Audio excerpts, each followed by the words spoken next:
Hello, everyone, and welcome to episode 91 of ThROH The Years, the podcast that reviews Ring of Honor, show by show, from the beginning. This voice is Trevor Dame. The other voice you will hear is Matt Feuerstein. As always, Matt, Kenny Omega stole my goddamn catchphrase. This has to stop. This is getting ridiculous. And it's not exactly the same. He didn't say have a good time, have a great time. He said, don't have a good time, have a great time. You want people to have both. He wants people to just have one. I think that you win this round because you are the more generous soul.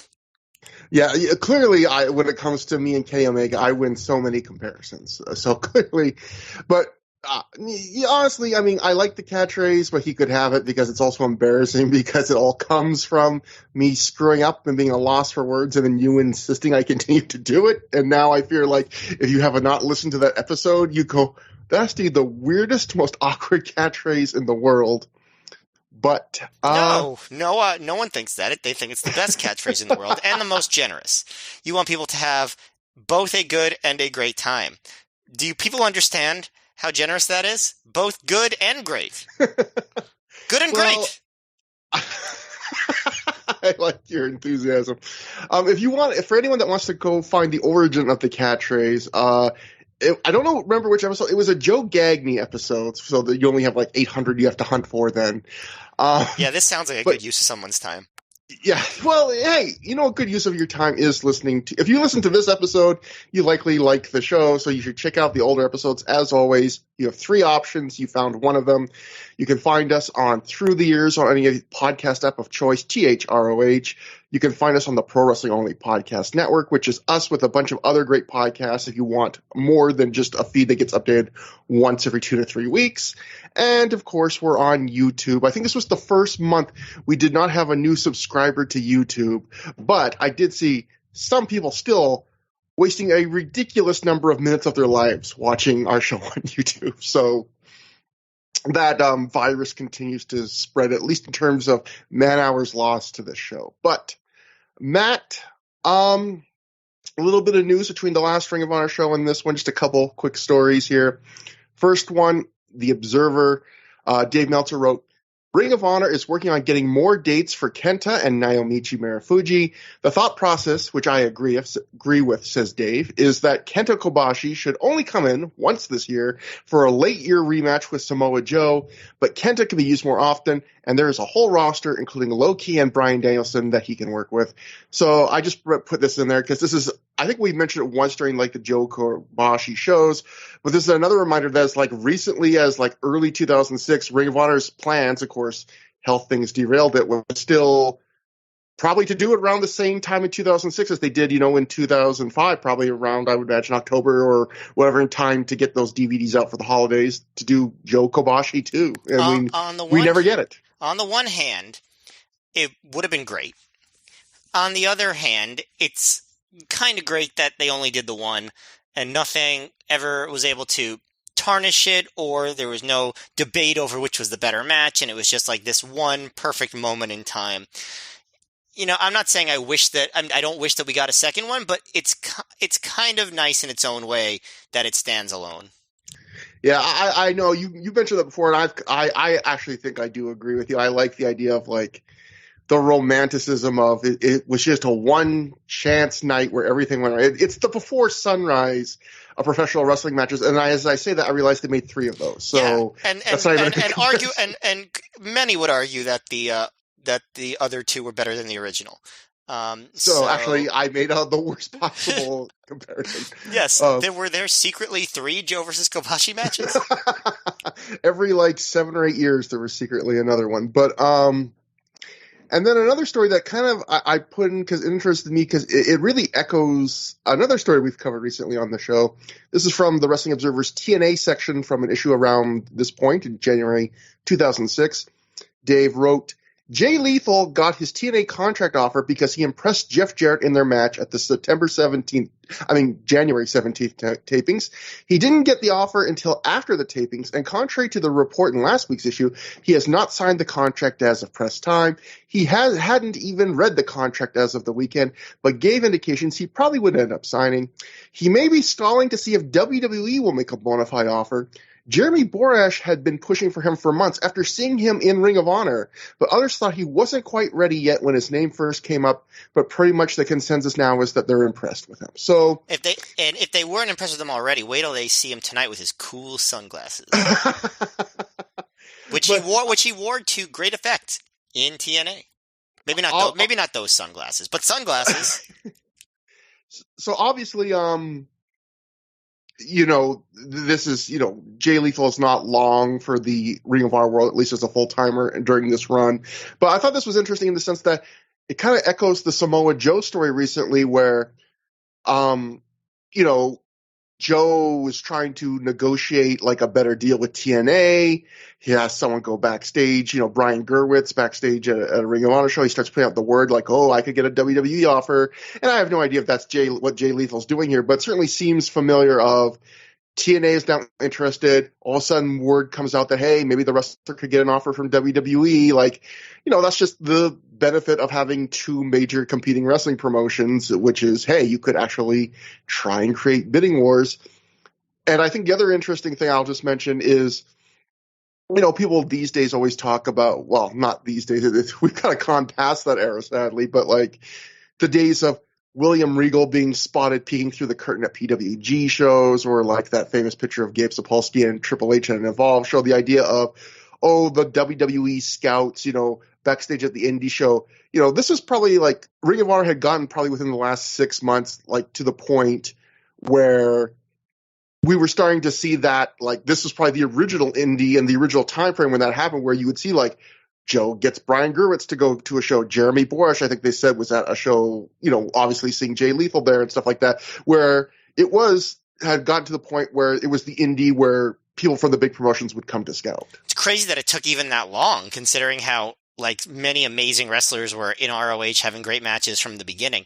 I mean, you had guys that were not like official representatives of the company, but people like, Mick Foley would go to, obviously be part of ROH shows and go back to WWE and be like, you got to sign this guy. And I think that probably the people who had the ability to do that really weren't listening to him, No. But, yeah, you're right. It's the beginning of when people were actually sent to ROH with that express purpose in mind of finding people to sign. Yeah, exactly. And, I'm sure there have been people that have gone to smaller promotions before this, but it just seemed like there was a certain kind of vibe in the last 20 years of a lot of times, certain designated guys seemingly would show up at the biggest indies and just, it was almost like part of their job description just to keep an eye on who to pluck next. And this felt like this, reading these stories recently, I was like, this feels like the first time I've kind of been reading about these in our timeline, where this trend is starting to crop up. But now let me ask you something. Go on.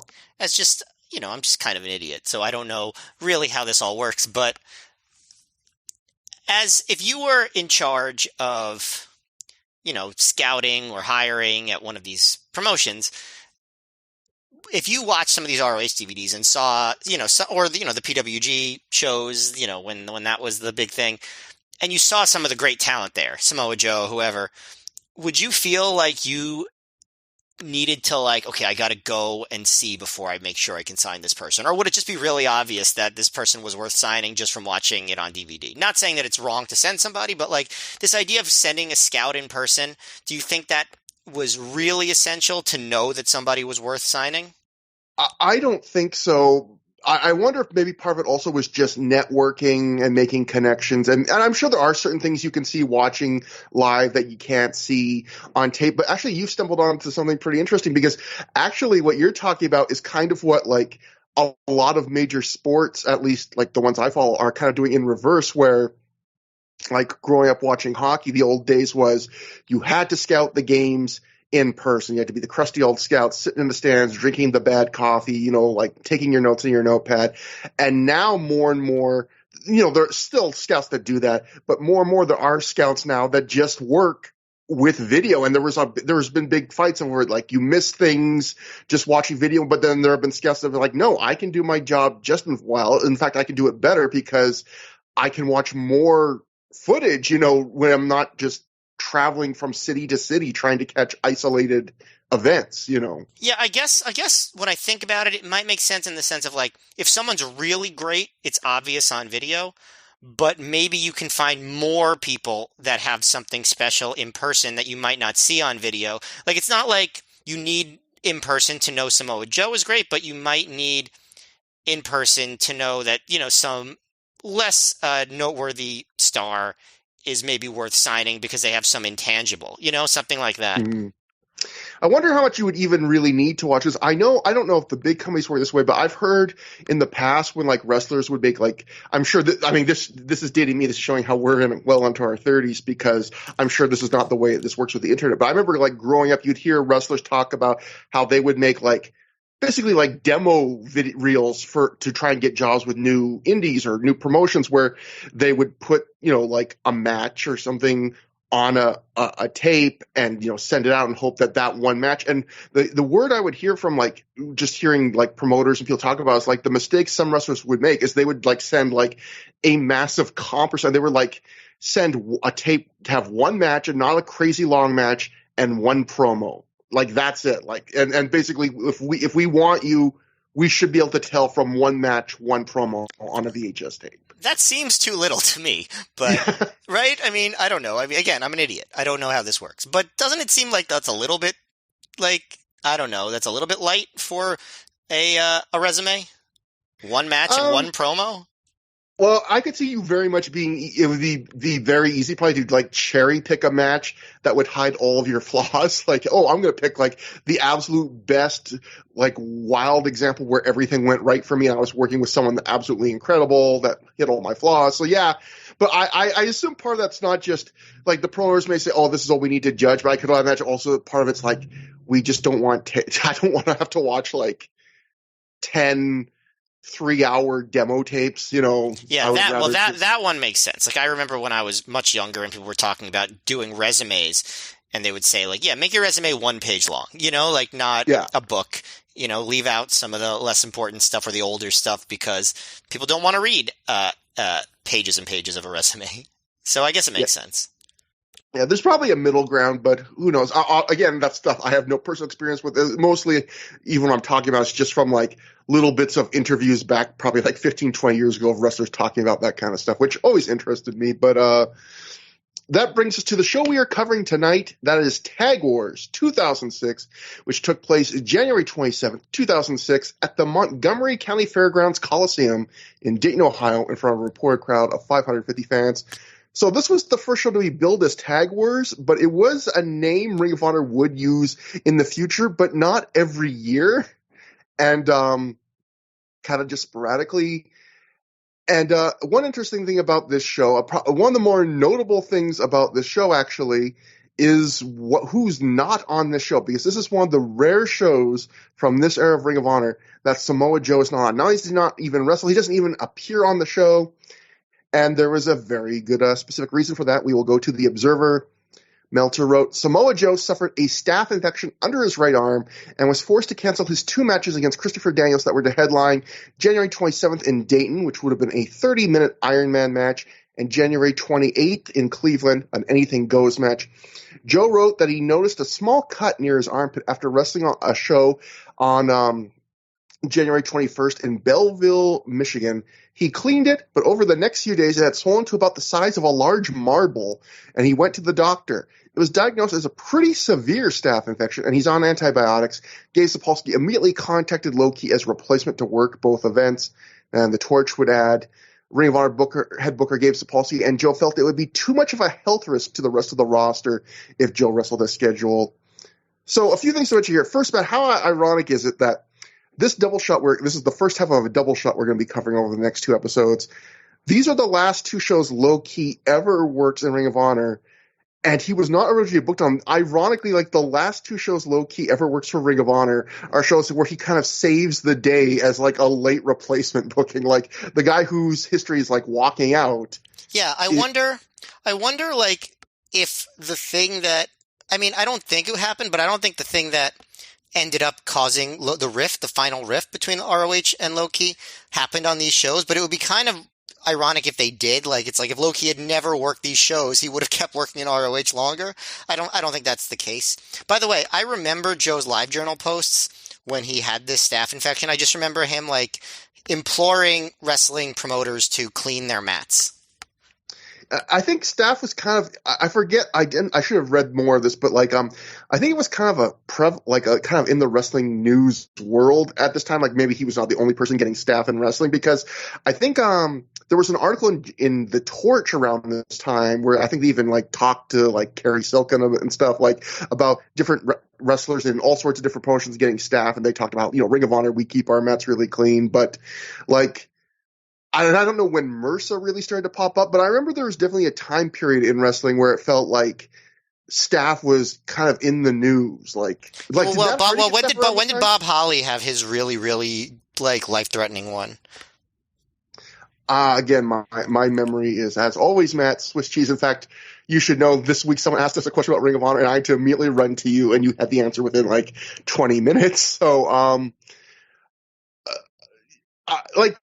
I guess that's another detriment to working indies, right? Where probably a lot of these indies don't maybe practice good ring hygiene, so to speak, And by the way, so the MRSA for Bob Holly was, I believe, in 2005, because I found an interview with Bob Holly in WWE.com from like middle 2006, like April 2006. Talking about how it was getting bad and his elbow surgery and all this stuff. So 2005 or 2006. So right around this time. Yeah, and Staff can be like really serious, obviously. Of course.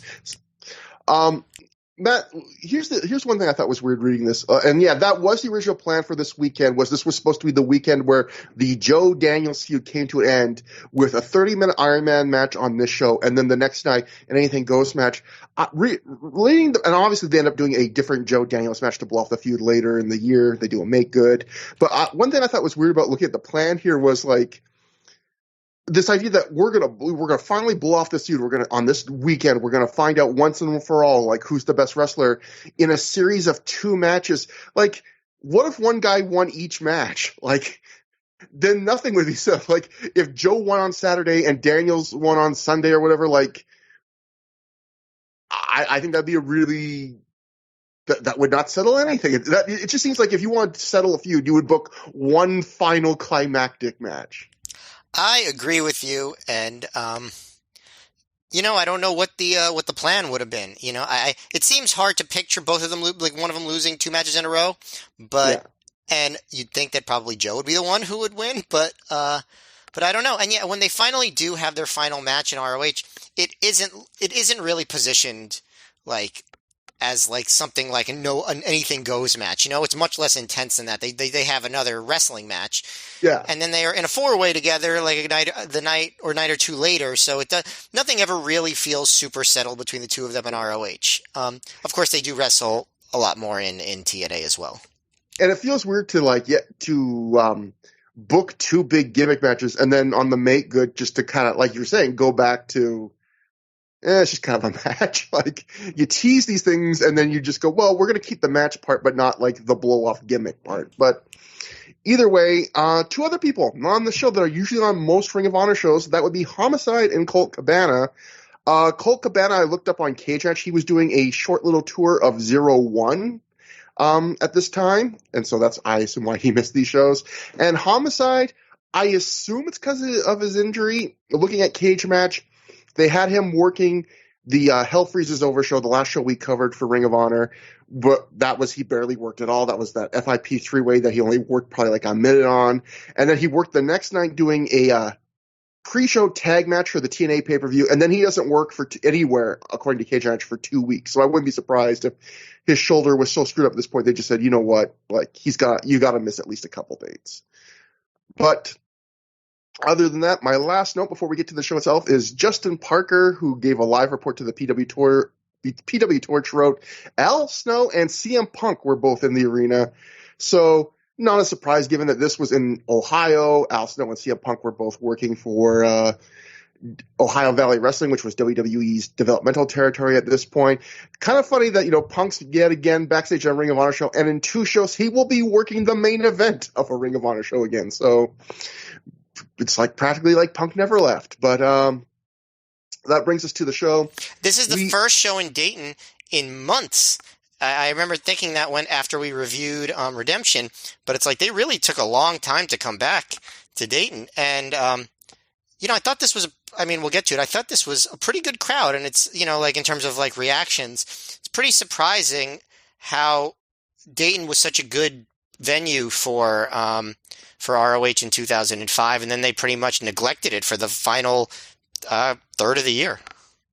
Yeah, and it also their relationship with Dayton was always weird because, like, remember in the first few shows they had like Gabe did that threat where like if the attendance doesn't pick up soon, like we're never going to run Dayton again, and then it picked up, and maybe that was just good word of mouth from like obviously Dayton was the host of the first Joe versus Punk match, or the first draw at least, but it seemed like they ran some bigger shows for Dayton in 2005, and then it seems like starting around now, like this show I wouldn't say is the worst card ever, but like it's not a significant card. Yeah, and it definitely seems like Dayton, even though it feels like in some ways one of their better secondary markets, becomes like the setup night for double shots. It's the B show before you get to the A show the next night, and by the end of the year they're getting pretty kind of dead crowds because they're not giving Dayton what they used to.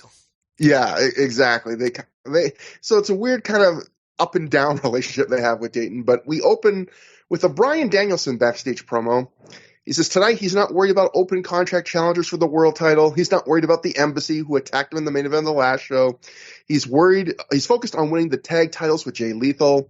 I think he calls Roderick Strong Mensa's favorite wrestler at this point. Which Raven says, hey!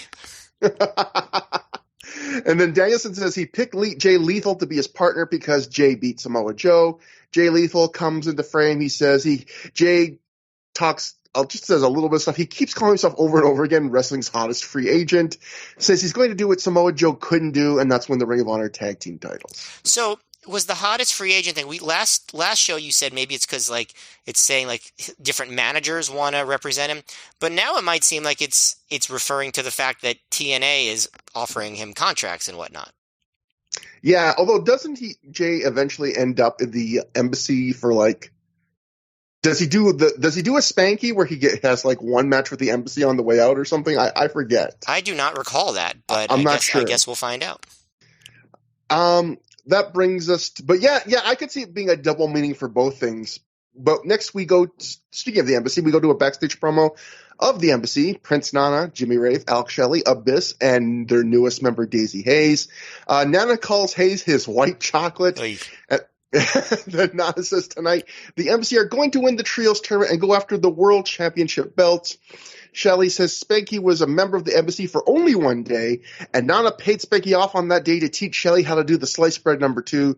Shelley says he was doing it on Nana's servants, but he's sure he could take out Bryan Danielson's neck with it too. I'm still not clear on how this sliced bread number 2 is supposed to be Bryan Danielson's kryptonite, but I guess I'll just go with it and stop being pedantic about that. Jimmy Ray thinks it's going to be great when he himself wins the Ring of Honor World title. Shelley at this point points out that he just dyed part of his hair gold to go with the Ring of Honor World title that's going to go around his waist. Rave's like, no, the title's actually silver, like the streaks on my tights. And so at this point, Nana tries to stop them from arguing, get them on the same page. He tells them that they're a team and that the focus needs to be on winning the Trios tournament tonight.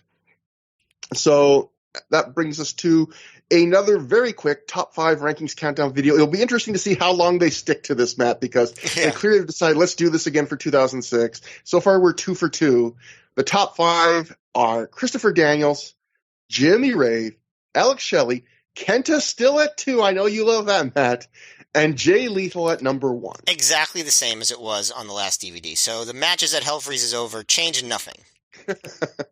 And then we also had a 3-match dark match section, obviously as always because they're dark matches we do not get to see them, but actually a couple of noteworthy things here too. The first dark match would be Shane Hagedorn defeated Rhett Titus. I believe this is Rhett Titus' first match. Looking at Cage Match, I don't see any other match listed for him before that, so I don't know if this is his first match ever, but obviously Rhett Titus, a guy who continues to wrestle the Ring of Honor. I mean, I don't know if he'll be sticking around in the new Tony Khan Ring of Honor, but he certainly was on the Ring of Honor pay-per-view that they ran a couple months ago. And so crazy that he's like one of the longest serving wrestlers probably ever in Ring of Honor. And it starts right here. Then the second dark match would be Lotus defeating Crazy J. And for those who don't know who those people are, those would be better known as Dave and Jake Christ, and that was also their first ever appearances in Ring of Honor. And then finally... I like those names better than when they just use their real names. You're a big fan of Juggalo references. That's right. You love the Dark Carnival. All the Joker's cards. But next we go to a dark six-man tag team match. Jason Rain, Marco Cordova, and Smash Bradley defeated Bobby Dempsey, Derek Dempsey, and Pele Primo. So nothing too noteworthy about that one. And that brings us to the opening match of the show that we did get to see. The Trios Tournament 2006 semifinal match. Generation Next of Jack Evans, Matt Sydal, and Jimmy Yang defeated Adam Pearce and Lacey's Angels of BJ Whitmer and Jimmy Jacobs, scored to the ring by Lacey, of course. And they won in 11:23, Generation Next did, when Evans pinned Jimmy Jacobs after he hit the 630.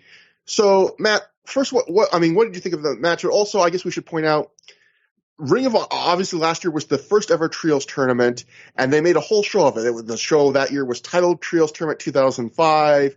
The entire show, they had like one or two extra matches, was a six-man tag tournament. And this year, it was funny, like that show is not one of the more fondly remembered Ring of Honor shows of that year. Probably didn't do that great in DVD sales. So you think, well, maybe they're going to get rid of it completely. Instead, they kind of do a half measure where the show is no longer called a Trios tournament, and it's not an 8-team one-night tournament. It's a 4-team one-night. You only get 2-round tournament, but it's still doing the tournament, and it's still, just like last year, each member of the winning team gets to book one match for themselves, whatever they want. Although, as we will find out, one of those wrestlers will never get to use what they win. But Matt, what'd you think about the match? So, as far as the concept, I think, like you said, the first Trios tournament was probably the worst show of that year. And wasn't really fondly remembered. And this one was much better, so I think it probably worked out. This match was a whole heck of a lot of fun. Probably the best opener they've had in a lot of shows. Maybe since the Claudio Castagnoli, Alex Shelley match from This Means War. Maybe even, honestly, I might have even enjoyed this more than that.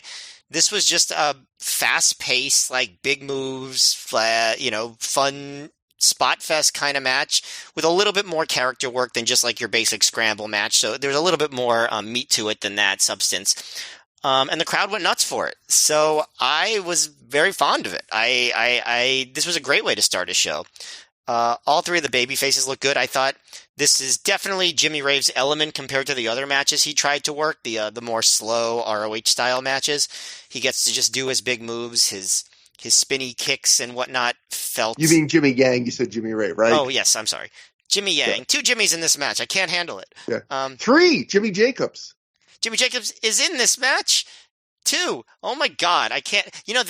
Jimmy Rave is not actually. Jimmy Rave is not in this. Yes, match. We're going insane. Yes, there's 3 Jimmys on this show. They do. Jimmy Rave, Jimmy Yang, and Jimmy Jacobs do wrestle in a 4-way with each other in April with Delirious as the other member of the match. His name is not Jimmy, but this match has Jimmy Rave. I'm not Jimmy. Matt, we've learned that Vince McMahon is right. This is why Vince is right. 2 people in the same coming out of the same. This is ridiculous. This match has this is Jimmy Rave and teaming with Jimmy Rave and Jimmy Rave against Jimmy Rave and Jimmy Rave. And Jimmy Rave. Needs to be Rave, Jacobs, and Yang. That's right. So Jimmy Yang looked good in this match, is what I'm trying to say, compared to how he looked in other matches. And Jack Evans and Matt Sydal also were a lot of fun. Evans does some really amazing stuff in this match. For one, he does a Sasuke special Rana to BJ Whitmer, which I had totally forgotten about. And that was fucking insane. The crowd just went absolutely apeshit for that. Yang kicks Whitmer and Jacobs, hits him with a Rana onto the floor. I'm just going to try to go through some of the big spots here because there's a lot of really cool ones. They get the heat on Sydal for a little while. Whitmer powerbombs Jacobs onto Sydal, which is, just their classic double team move. Whitmer gets a big spine buster on Sydal, and Pierce hits a pretty impressive delayed brain buster. Pierce hadn't gotten to show that much so far, but he gets to be a little bit more serious and intense here, and I think he looks pretty good. Jacobs hits a bunch of neck breakers, so he's like targeting Seidel's neck, but it doesn't seem like they really are continuing that focus throughout the match. That's just like a short sequence. At one point, Seidel jumps off of Pierce's chest and hits kind of a sloppy, stumbly tornado DDT and makes the hot tag to Yang, which I was hoping that the hot tag would be to Evans, but I guess he's still to come later. And so Yang hits a bunch of kicks, pretends to be hurt at one point to sucker Whitmer in, and does a kip up to milk a big pop, which the crowd obliges and gives him. Jacob spears Yang, and Yang does this ridiculous flip bump off of it. And I gotta say, I enjoyed Jimmy Yang in this match, but I didn't like that. I don't think that bump made a lot of sense. Do you remember that? Yeah, like, I agree that this was definitely Jimmy Yang's best night probably so far in Ring of Honor, but there was still a little bit of Jimmy Yangness in there here and there. The negative side of that. Yeah, that was probably the silliest thing that I noticed him doing. One thing that happened late in the match is they would do all these spots where everyone was in the ring doing combos and stuff, but Sinclair Sinclair, the ref, he kept really strict track of who the legal person was. So like Pierce hit a big splash on Evans, but Sinclair wouldn't count because neither of them were legal. And then Seidel hit a standing moonsault and Sinclair wouldn't count that. And then Whitmer hits a suplex combo and a power bomb. But again, Sinclair won't count that on Seidel because I guess Whitmer and Yang were the legal people during that point. Yang hit a really cool corkscrew body press for 2. Whitmer hit a sudden exploder. Then Jacobs and Evans tag in, and Jacobs does a big boot, and Evans does his own flip bump. So a lot of flip bumps in this match. At one point, Evans is on the top rope, and Lacey trips him, and that allows Jacobs to capitalize. At one point, Lacey's in danger, and Jacobs is just like desperately trying to save her, and that distracts him enough for Seidel to hit him with the "Here It Is" driver, and that's when Evan hits the 630 on Jacobs for the pin. So they even got some character work in there with Jacobs trying to save Lacey and that costing them the match, and that will come into play later during another promo. But it was all action. There was sloppy stuff in a match like this where they're trying so much, but the crowd was electric. They gave an ROH chant at the end. You can't beat the energy. I thought it was a really, really fun opener. Yeah, I completely agree. You covered most of the big high spot highlights, but like, and also Jimmy Rave was in the match.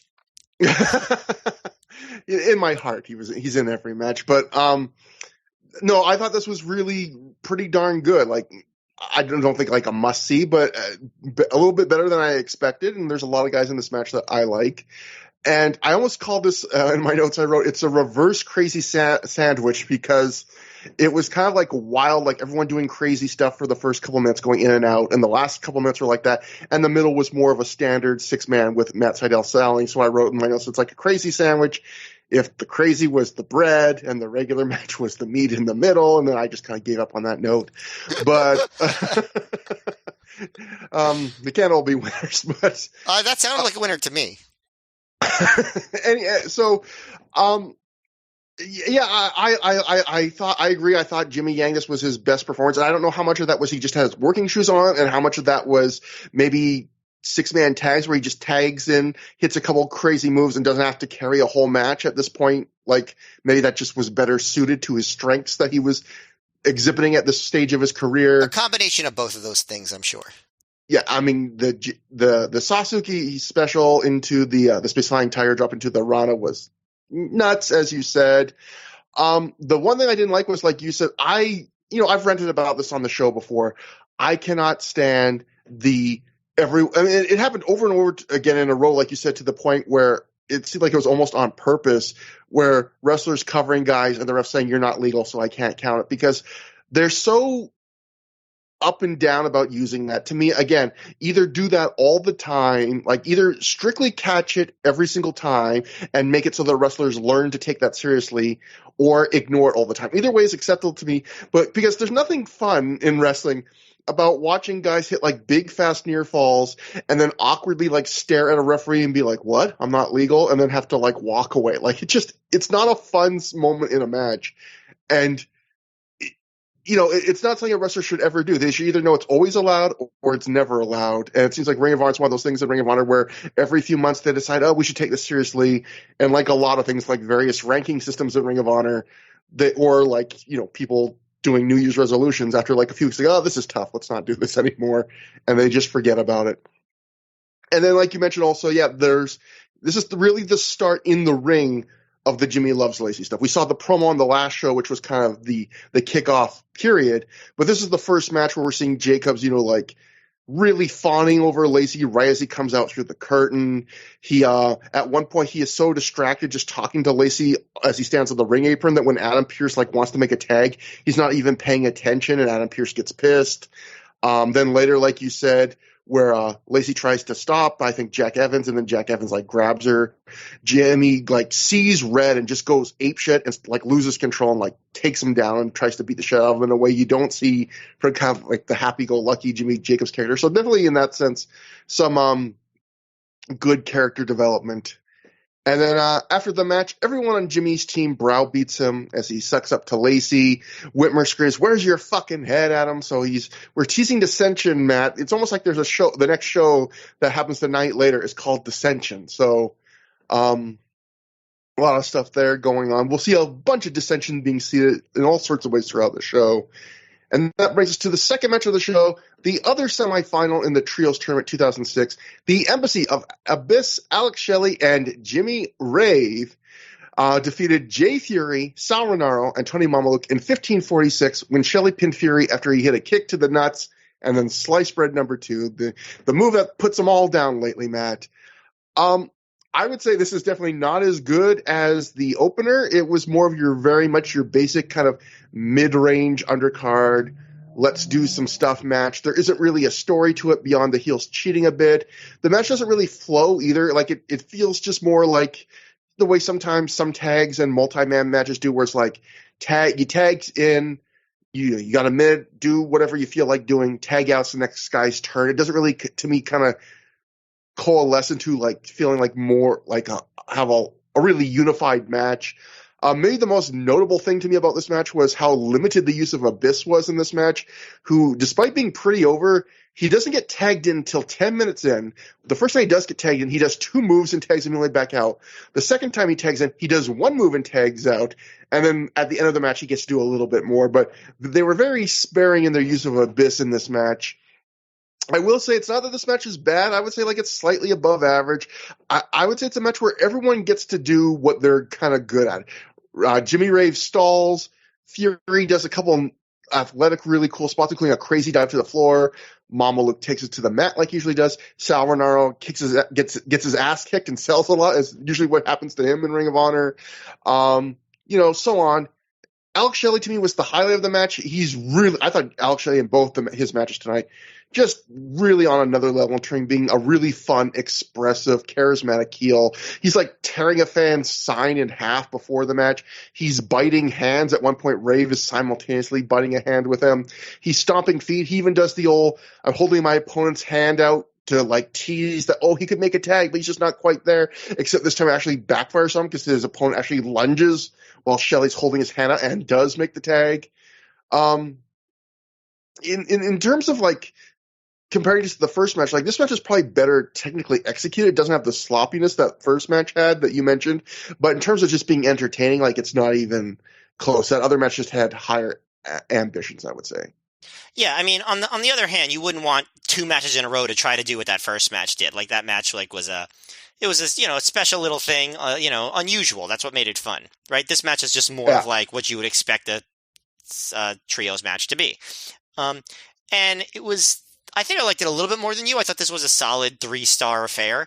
It's a sort of match where the finish is a completely foregone conclusion. I mean, Rinauro, Fury, and Mamaluke, that's obviously they're not going to win, right?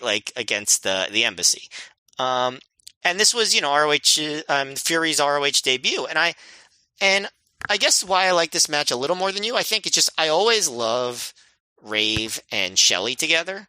Yeah. I think that they, just watching this, I don't think I realized in memory, how good their chemistry was.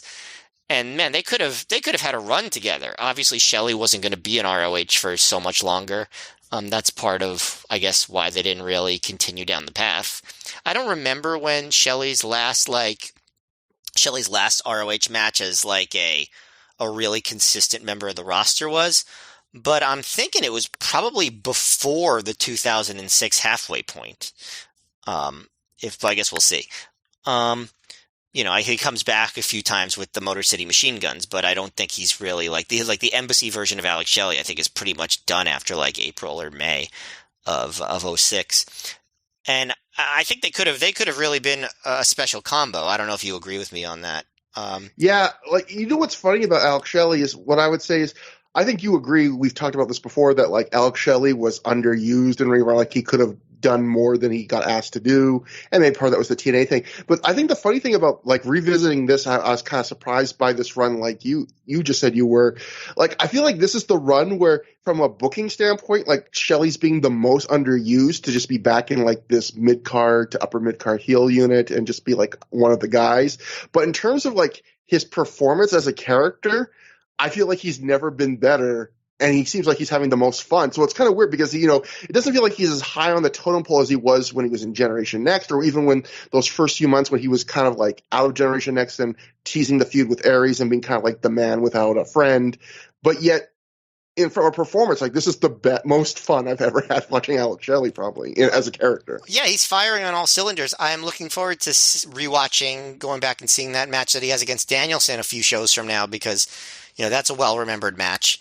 And, that'll give him we'll get to really see him he'll get a chance to shine there.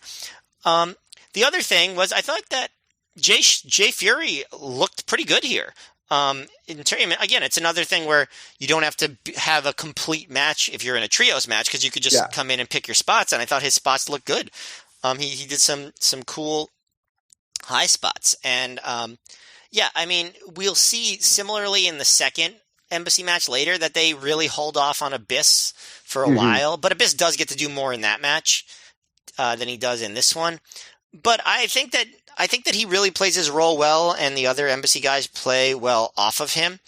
The thing is, because he plays his role so well, the crowd cheers him against baby faces, right? They chanted, they did like a fuck him up chant, like when Abyss was on his offense. Like you said, he saves his biggest moves for the second match. At one point, this is just a fun spot. Rave is chopping Renaro in the chest, so Renaro covers up, and Rave just chops him in the head instead. Oh, yeah. And I gotta say, that should be a babyface spot. Like, that should be something that, like, Roderick Strong does, because, like, it makes Renaro look kind of dumb, which is, I guess, fine, because they're not pushing him. But, like, it's just something like a cool, badass chopping guy would do, right? Like, it's like almost too cool for the position that they're putting Jimmy Rave in, who's not supposed to seem cool. But it was a really cool spot, right? And, but yeah, I liked the match. I thought it was a good match because I liked the character work, and I thought Jay Fury looked good. I mean, we don't really get to see much more of Jay Fury in ROH. I think he has a few more matches, but they never actually go with him there.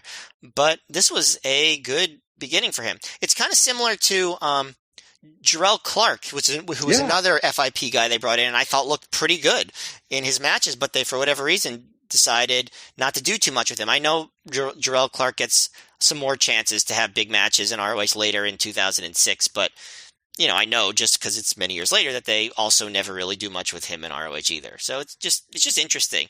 These guys, it's not like they show up and they don't impress. Like, I thought Jay Fury did his job exactly as he needed to here, but never really gets any traction.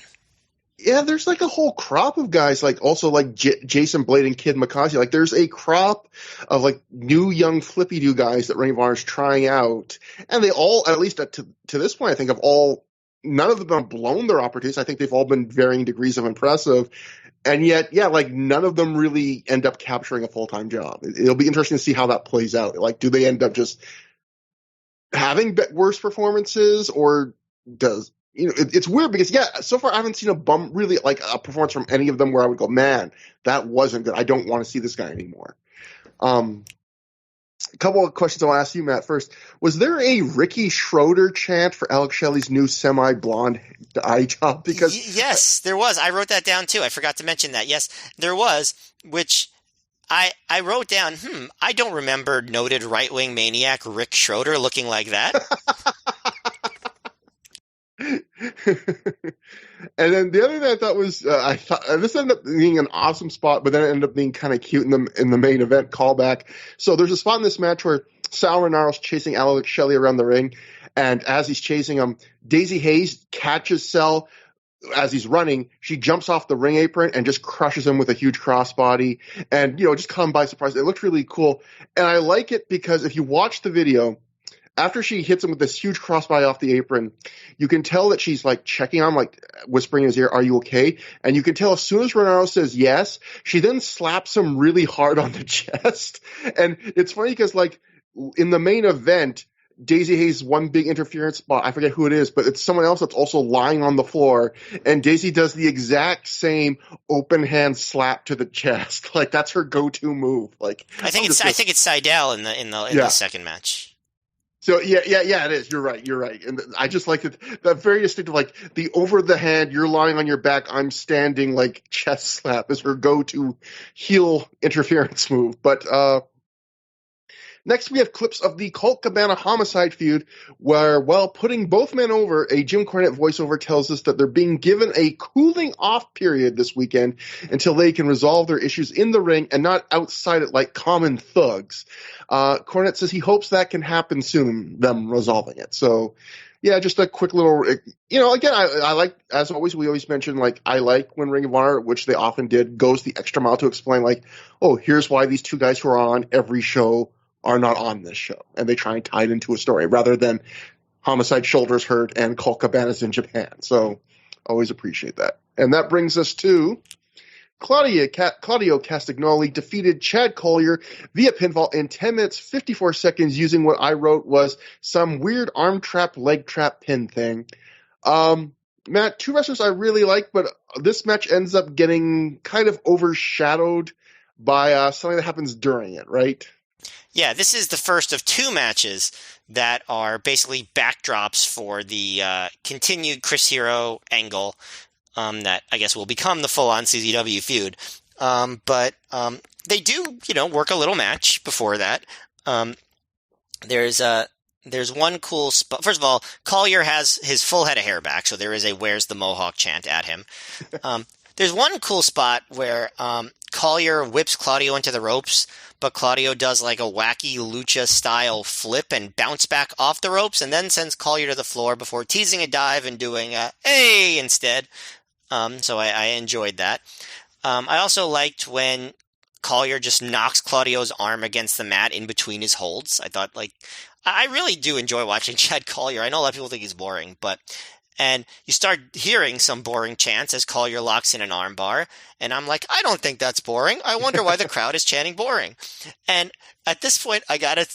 As far as me, being stupid and thinking that everybody's Jimmy Rave, here's another thing that was stupid that I thought. So at one point, Leonard asked Prazak, "Do you see what I see?" And, that was obviously he's subtly referring to Chris Hero and Necro Butcher in the crowd, chanting boring. But at first, I was like, what is he talking about? And I thought he was talking about Collier having a wedgie, because at that point, Prazak's like, just focus on the match. And I'm like, he doesn't want to bring attention to Collier's wedgie. But then I realized I was just looking at Collier's butt, which, you know what? Fine, right? I mean, that's cool. He's a nice butt.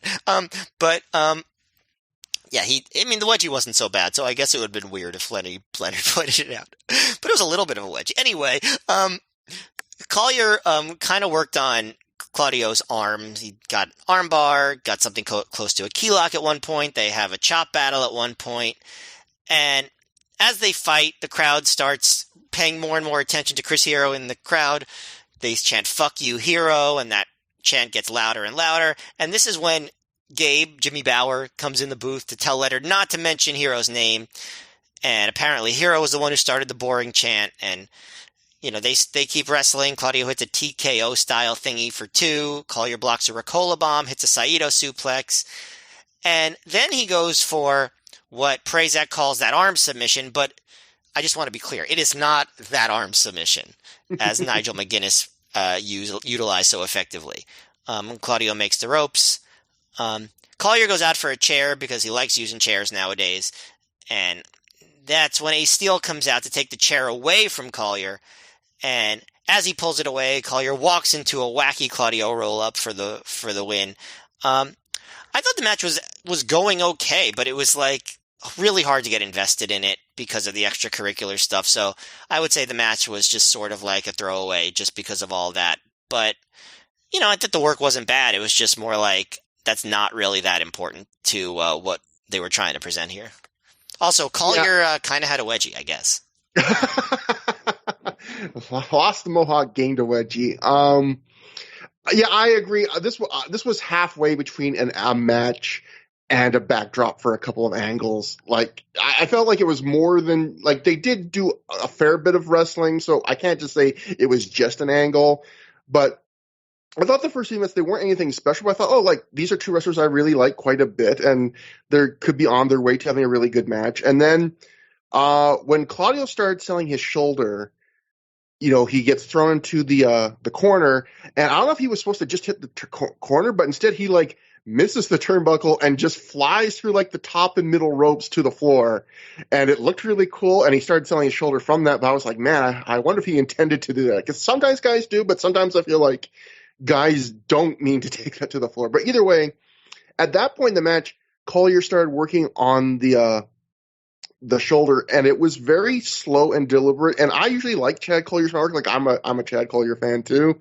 And I thought this was kind of slower and more boring and very simplistic. And that was right around Hero started doing the boring chant. So part of me was trying to wonder, was Collier deliberately doing that to kind of give Hero space to be the focus of the match? But then I thought maybe that's not true, because then in the final few minutes, they really do start going back to much more all action, trying to have a good end to a match. So maybe that I thought, well, maybe that theory of mine is wrong.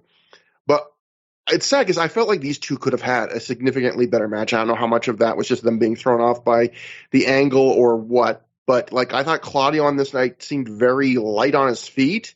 And he was always an athletic big man. You mentioned that part where he does the bounce into the ropes, where he's he's upside down bouncing the ropes and then back flipping back off. He just seemed very spry on this night. I wish we could have seen him get to show off a bit more like that.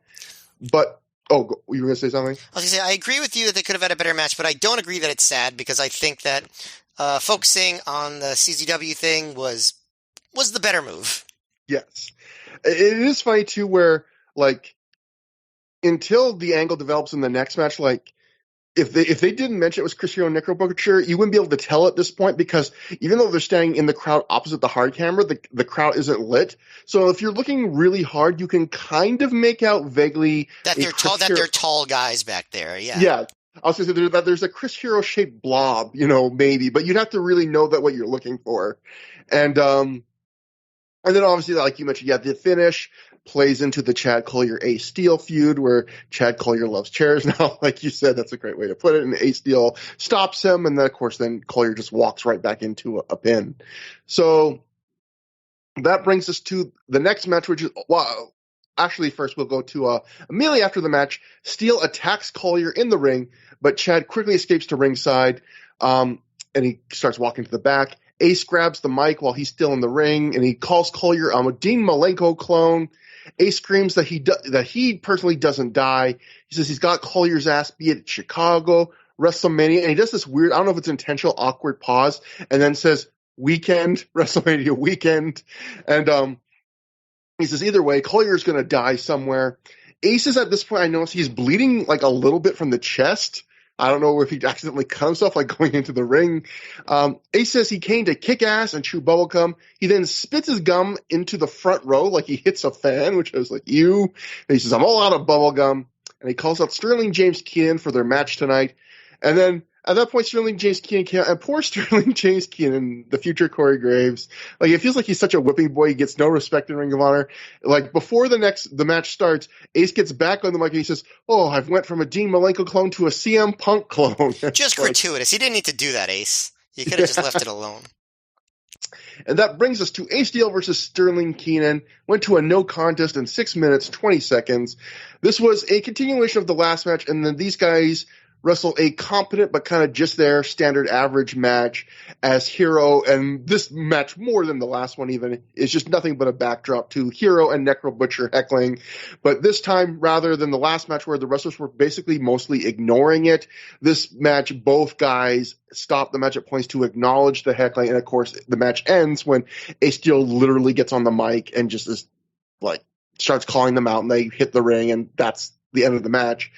I would say the most notable spot before the end of the match was at one point Ace picked up Keenan for a power bomb. He didn't get a good grip, and rather than trying to save it, he just awkwardly dropped him like a bag of shit. And what could have been dangerous, it's like he didn't really take any effort to take care of him. He's just like, this isn't working. I'm just going to drop you, and just kind of fell weird on his side.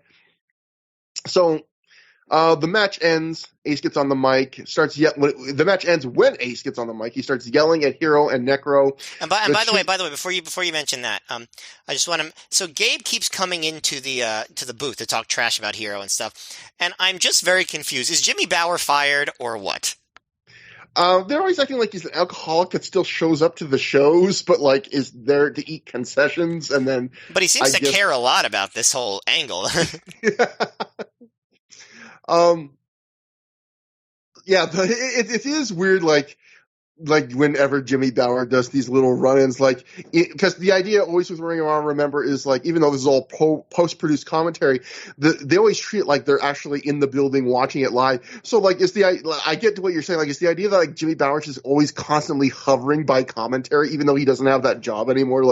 He's always just feet away. If he gets angry, he's just going to walk up to the booth and grab a mic. It's a weird to imagine how this works, but, So yeah, Ace gets on the mic, starts yelling at Hero and Necro for heckling. The Hero and Necro make their way to the barricade as the crowd chants the Hero's a pussy. Necro Butcher then jumps the barricade and he starts taking off his shoes. I'm not going to wrestle, got to wrestle barefoot. Hero grabs the house mic. He takes exception to Ace saying that they're not good enough for Ring of Honor. He says Ring of Honor is fucking shitty. He and Necro then try and get in the ring, but a ton of students and security hold them back. Butcher does eventually get in the ring, but is held down. BJ Whitmer and Nigel McGuinness make their way to ringside. Hero gets dragged out of the building as Ace gets back on the mic and says that get those combat zone jerk-offs out of here. They're not wanted here. We then see what I described as a fracas backstage, except not really. A riot! It's a riot! Except there's no real good lighting in the immediate backstage area, so we don't really see much of what's going on. But eventually we see Hero make his way to the better lit, actual back room of the building. He gets thrown out of the back door into outside. We see Low Kia standing by with a chair in his hand. The crowd's chanting, na na na na, hey, hey, hey, goodbye. We then cut again to the backstage area where Jim Cornette's mouth is all bloody. Christopher Daniels is asking Cornette if he's okay. Jim says he has a broken tooth. He says, I didn't see who blindsided me. We then cut, and we see now that Necro Butcher is being dragged backstage by an army of people as he gets thrown out of the building as well. I think Jack Evans calls Necro a homophobic slur and says this isn't CZW. He sure does call him a homophobic slur. Yep. And then Cornette starts screaming at Gabe Sapolsky, who we see backstage. Cornette tells Gabe, you told me that there wouldn't be any hardcore shit in Ring of Honor. You lied to me. And then the camera follows Cornette as he walks to the ring. Adam Pearce by his side, along with BJ Whitmer and Austin Aries are also out there. Cornette's mouth is covered in blood, his face, and especially his mouth, all bloody. He grabs the mic and he says he hasn't been having a very good month. He didn't come to Dayton, by God, Ohio, to have his teeth knocked down his throat by hardcore wrestlers trying to make a reputation. The crowd chants for Cornette big. Cornette then says he may look like Jethro Bodine, as always, Cornette with the very timely references, and he may talk like Elmer Fudd, but thanks to the Ring of Honor wrestlers, the CCW guys look a lot worse right now. Elmer Fudd was hot in 2006. This isn't even close to Space Jam, Matt. Cornette says that he now has a problem with Gabe, and they're going to have to talk in a minute. But first, he calls down Chris Hero and Necro Butcher. He calls them hardcore garbage wrestlers who use barbed wire, thumbtacks, set themselves on fire, and shove AIDS-infected hypodermic needles up people's asses. Cornette says they don't have one. I don't know if he's ever seen Chris Hero wrestle, I think. Cornette says they don't have 1/10 of the talent, ability, dedication, or courage of the Ring of Honor guys. He says that these CZW guys, they have a morbid need, a twisted fascination with impressing a small group of fans who go to seedy bars and peep shows to see their freak shows. He says they've gone to a real promotion now in Ring of Honor to try and make a name for themselves. And in CZW, they put the cockfights on last because the wrestlers can't follow the chickens. Cornette says he's telling Gabe and Kerry and everyone here he doesn't know who knocked out his tooth, but he's going to find out. A fan, I guess, starts heckling Cornette. We can't really hear it, but clearly someone must have, because Cornette then tells that fan to staple a $50 bill to his head so he can get laid. I wrote in my notes, "It's that easy?" Question mark. Like, it seems like even then you probably wouldn't get laid, Matt. I don't know. Somebody's like, "Oh man, $50." And then at that point, Cornette gets a big crowd chant. Cornette says he has a deal that as long as he's commissioner in Ring of Honor, there will be no hardcore shit, and he is sticking to that, warning the CZW guys that if they try this on future Ring of Honor shows, they have guys that will stick their heads so far up their own asses they'll have to clear customs getting their heads back out. By the way, I just thought, because of inflation, you'd probably nowadays have to staple a $100 bill to your head. The price is only getting higher, Matt. There's a lot to mention here, Matt. Yes, there is. First, I'll say I thought this is a good angle. I think it was mostly due to Cornette. I thought he took a standard, decently executed kind of dudes that aren't supposed to be here get tossed out of the building angle, and he elevated it with his anger, his promo, his blood and missing teeth, especially, which was a very striking visual. So what was that? Was that like ketchup or something? Like, what was the deal? Like, I mean, because he did have a tooth knocked out, right? So like, yeah. So like, what? I mean, but I don't think who had it knocked out then and there, because that would be weird. We'll get to it later, but there's a reason. I'll ask you a question about a little bit, but I thought Cornette sometimes seems ill-fitting for Ring of Honor. I still like even some of his times he seems outdated, but I thought overall he did a really good job here, and I thought he got a crowd that was probably just excited to see crazy things happen. He really rallied the troops in a way, like he really got the crowd booing CZW and cheering ROH and cheering for him. And I also liked that he was mad at everybody. Like, he was also mad at Gabe, not just like CZW. Like, I thought that kind of sold some realism to the idea that, like, you know, he's not just mad. You know, the wrestling logic would be you're just very hyper focused on who was the invader. But, you know, Cornette throwing in this whole idea of like, I was promised there wouldn't be this whole hardcore bullshit, so now I'm pissed at Gabe. We're gonna have to have a talk. He's calling out Kerry Silken, even the owner. I actually liked it. I like that he's kind of cranky everyone. Like, even like when he's walking back to the out of the ring afterwards, some fan gets near him or something, and he's just like, don't touch it or get away. Like he's being pissed off at everybody. He's something that he's just super angry, and you know, in a way that really worked for me. But I do have some problems. And I think one is first, and you just touched on it with one of your comments, which is this is a problem we're going to see more of as the CZW Ring of Honor feud, which is great if it lives up to my memories.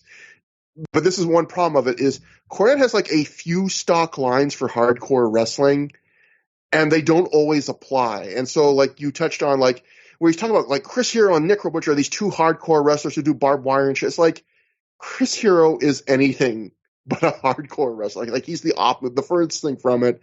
And likewise, when he's talking about how like CZW shows, like their peep show, they wrestle to very tiny crowds at peep shows and bars. It's like they just probably did a bigger crowd in Philly for Cage of Death than maybe any show Ring of Honor's ever done. Probably the only show Ring of Honor had done in Philly to border it would be like that Final Battle 2004 with all the All Japan guys, Muto. Yeah, 03, yeah.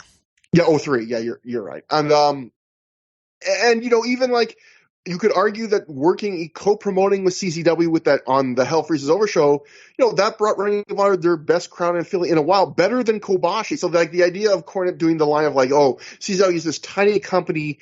I mean, I realize it's for an angle, but if you're a fan in the know, this idea that CZW in Philly is this tiny company that the wrestlers there need to get Ring of Honor for their notoriety. CZW was kind of saving Ring of Honor's ass in Philly at this point. So that was weird. I have other things to say, but Matt, first, like, I mean, what do you think about this whole thing? I mean, definitely quite a thing here. Well, Meltzer was writing at that time that, like, Cornette was doing the best promos in wrestling in a long time. And, like, in some ways it's true. because he did have a lot of passion. He certainly delivers stuff, and like you said, he rallies the troops, and he did elevate this angle. But like as a fan of like indie wrestling, his ignorance of indie wrestling was distracting. Like you kind of said, like the way he talks about CZW, exactly what you said. Like it's not like it's just this dirty like hardcore thing. Like they booked a lot of, at this point, CZW was probably less a fully like hardcore promotion than it had ever been, right? Because they were booking like some of the top indie guys from around the country, and had all kinds of matches, including, and their tag team champions were Chris Hero and Claudio Castagnoli, I believe, at the time, weren't they? I'm pretty sure, if not at this exact moment, then certainly around that time. It's just like, I wish that Jim Cornette, if he was going to be the mouthpiece for ROH during this, because I mean, and he should have been, he was a great talker, but like, I wish he thought it important to familiarize himself with what CZW actually was, instead of just being like, oh yeah, it's this dirty, like underground hardcore thing. The other thing is, you know, listening to it with 2022 ears, and, you know, maybe even with 2006 ears, you know, and obviously I was a bigger fan of ROH's style than CZW's style. Like, that's why I watched ROH and didn't always watch CZW, or didn't actually watch CZW that much. But the way he talks about it and their fans and stuff, it makes him feel like a heel to me. Like almost like elitist. Like, oh, these are it's almost like you want to be on the side of the underdogs a little bit. It's like, the CZW people, like, oh, they don't treat us with respect. You know what I mean? Like, I could see wanting to root for CZW in that case because of the way how dismissive he is of CZW's wrestlers when, you know, I think that's probably, I mean, I get it, like, but I feel like there's a way to straddle the line without being so elitist sounding. And obviously he's not the only one that does that. Obviously, you know, Gabe is like, you know, get those guys out of here. And, you know, even when Bryan Danielson does some promos later on with CZW crowds, he kind of strikes a similar note. But on the other hand, Bryan Danielson is sort of trying to be a heel at the same time. So it makes a little more sense when he does it. But like, I don't know. I don't think this should have been about like Redux hardcore wrestling versus pure wrestling. And I don't think it totally was. Like, there's more to it than that. It's about two rival promotions, not just about like, and you know, they do have different philosophies, but it's not hardcore versus pure wrestling only, because both companies did both of those things. Yeah. Do you get what I'm saying? Does that make sense? Am I rambling? You hit on a point I wanted to ask you about, which I think you hit it right on the head. Which is, it feels like Cornette is trying to redo a feud Ring of Honor already did. If you're a longtime Ring of Honor fan, like, I was going to ask you, doesn't it seem weird to you where Cornette mentions multiple times this promo, like, he yells it right to Gabe's face backstage, and then he mentions it on the mic, like, Gabe promised me there'd be no hardcore shit in Ring of Honor. They literally did an entire feud in 2004 Ring of Honor, all about hardcore wrestling versus pure wrestling, which is Ring of Honor really about, you know, where it was kind of Ricky Steamboat's side versus Mick Foley's side. They had, like, wrestlers as surrogates for them. And I made this joke last month that ROH stands for Ring of Hardcore, because that's what they said, but, like, it's true. They do like big brawling matches like fairly regularly, noteworthy ones. They'll do some really major ones coming up in the next few shows that have nothing to do with CZW. So it's like, how much did Jim Cornette really pay attention to ROH? Yeah. How much was it like this fantasy that he had of like old school wrestling, which, as we know, that is not what ROH was at all. Yeah, and like that feud ended with for people that did not listen to those shows or watch those Ring of Honor shows, that feud ended with Steamboat and Foley basically agreeing that, like, oh, there's room for regular wrestling and hardcore wrestling in Ring of Honor. And it feels like, in a sense, like you were saying, either Cornette doesn't pay attention. It feels like they basically rolled the clock back 2 years, where Cornette's now acting like, you know, like Steamboat did at the start of that feud, where like hardcore wrestling has no place in Ring of Honor.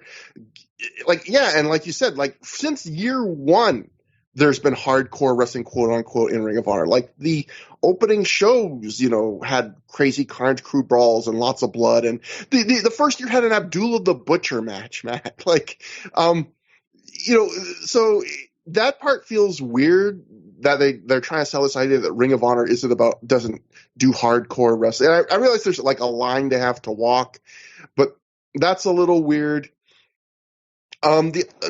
Oh, I was just gonna think. What was I thinking? Oh, crap. There's so much weird stuff. Oh, so the other thing I want to ask you. I don't think I recall this on my notes, but then I started watching like Chris Hero shooter reviews to get more details, and he mentioned something. And I don't think I saw this on the footage. Like when Chris Hero, when he's talking about the angle that happened on this night, one thing he really loves about it is he says we got to like tear down the entire entrance set, and I don't think you ever get to see that. Like he No. mentioned that like multiple times, like how much he loved that. And you get to see them constantly getting thrown backstage and then thrown out of the building, but I don't think you ever get to see them like tear anything down. Was it definitely supposed to be on this show? I think it was the Dayton show because Hero does not even work the next show. The next night, Necro does. But there is the Weekend of Champions show in April in Dayton that does have more CZW stuff. So is it possible that it was that show, or was it definitely the show He might in have January? confused them. He was talking about this one, but he might have confused the shows. But he's definitely talking about the show in the sense that he's talking about being the one that heckled, and Hero talked about how weird it was for him to, like, he says, I don't know how fans, he said in one shoot, he goes, I don't know how fans do it because I was really uncomfortable heckling wrestlers, like, in the crowd. Yeah. That makes sense. Yeah. And he talked about how, like, he was having to, like acknowledge to fans that, like, oh, I'm tag team, like you mentioned earlier, like, I'm tag team partners Claudio, but now I'm also heckling him. Like, he had to figure out ways, I guess. And obviously, watching the DVD, we can't really make out his heckles other than just boring. But I guess he was trying to find ways to heckle to kind of make it make sense. Why would you be heckling like your tag partner? So we'll go into this note actually from the Observer that actually brings out the tooth stuff. And we can talk a bit about that just a little bit. Dave Meltzer wrote from his live reports, Hero and Necro Butcher came to the ring in Dayton holding tickets, and then Dave wrote in parentheses, they forgot to have them torn, although Butcher apparently realized it and tore his ticket before he waved it later. I love that attention to detail from the Necro Butcher. They were heckling the Claudio Castagnoli versus Chad Collier match, and Hero was trying to make it seem real, since he acknowledged he and Castagnoli team up elsewhere on the indies. During the next match, Ace Steel versus Sterling James Keenan, Steel got in the mic and challenged the two to get into the ring. They came in, and there was a pull apart as the dressing room emptied. Apparently, the whole idea of this is to copy the very first ECW appearance on a WWE pay-per-view show. That was Mind Games in 1996 for those keeping track. Nerd. No. See, again, I couldn't even remember what show they were copying. And I should remember because that great Mick Foley Shawn Michaels match. But anyway. Cornette came out with a bloody mouth and missing tooth. The tooth was from a prior non-wrestling accident that Cornette and Sapolsky are apparently trying to turn into a mystery, as it's not revealed who did it to him, and he cut a promo on both. So one thing I'm wondering is, and I have no idea if this is the case or not, but according to even that pro references, I've been having a bad month. Remember, he was supposed to be on the last Ring of Honor show, Hell Freezes Over, but he badly hurt his hip, taking a fall to the point where he almost thought it was broken. I wonder if he also lost a tooth on the fall, or if he had lost a tooth in a different moment that month, because that might explain, like, maybe he really was having a bad month. Obviously he clearly was it with the bruise and the missing tooth. But another thing I thought was interesting, I want to bring up to you, Matt, is, we obviously are fans of Gabe Sapolsky booking. We love Ring of Honor of this era. That's why, so much so that we don't wait too many hours of our lives doing a podcast about it. But when you watch anyone's work, like all of it, like everyone has tropes. I have tropes, you have tropes, things you like to say, things you like to do often. But like one I really noticed on this show was what really hit me. Like there are a few things Gabe Sapolsky of this era at least loves more than a good who did something mystery angle, because I'm just thinking they're doing a who knocked out Jim Cornette's tooth angle. They did a who attacked Jay Lethal backstage angle. They did a who attacked Lacey angle. They did a who shit in the Carnage Crew's bag angle. Those are just the ones that are quickly coming to mind. Like, and you meant Lucy, not Lacey. Oh, Lucy, yeah, Lucy. But there's nothing that Gabe loved more in this era than something happened backstage and nobody knows who did it angle. Well, this one will end up being consequential because of who they end up pinning it on. Yeah. But yeah, it's just one more thing just to add about this, like as far as like the criticisms of Cornette. Do you think they're completely Cornette's fault? Like, I'm sure that what ended up happening is like Cornette was like, all right, so what's this? So this CZW thing, like, so what am I saying about CZW? It's like, and I'm sure someone was like, or I'm sure Gabe was probably like, well, they're more of the hardcore style promotion. Like, we put more emphasis on wrestling. They do like death matches and Cage of Death and stuff like that. And that's probably basically all he knew. Like, do you think it was incumbent on Jim Cornette to do more research, or do you think that he should have been clued in a little bit more?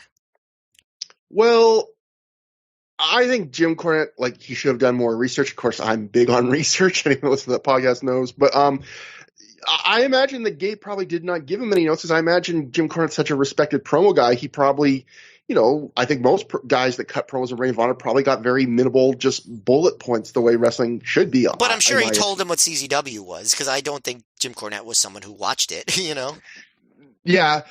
Well, the other one thing I will say to that, Matt, is even though you and I, as like hardcore Ring of Honor nerds who are rewatching every show, really have picked up on this, like, most people remember this Ring of Honor angle, and we do too, as an all-time classic storyline. Yeah, and it was.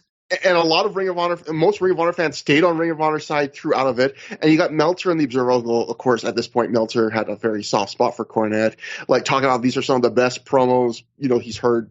The people are telling us some of the best promos in years. So, like, this is a problem that maybe we're having now that maybe a lot of people at the time did not have.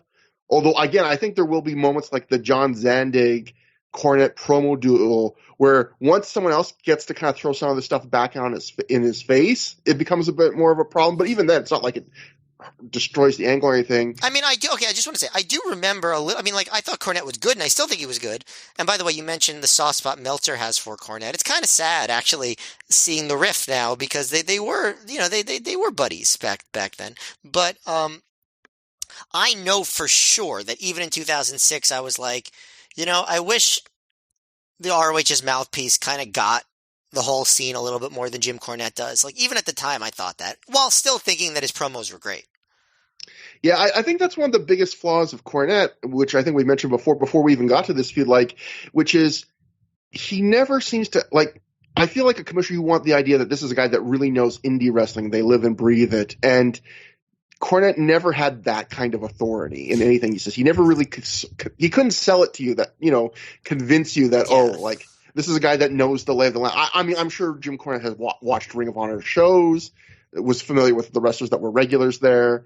But, like, when he's talking about, like, what CZW is and things like that, he has zero, to me, credibility. And by the way, if you listen to Jim Cornette talk about anything, including now, he clearly still, to this day, and I'm sure even at the time, did not really have a lot of respect for indie wrestling. This is still true. Indie wrestling and wrestlers that got notoriety on the indies. And, like, obviously he saw ROH as something different at the time, but, I still think he had a mindset that was more oriented toward the major leagues. Like, that was just how it is. And I think that was probably even true when he was, like, partially running ROH.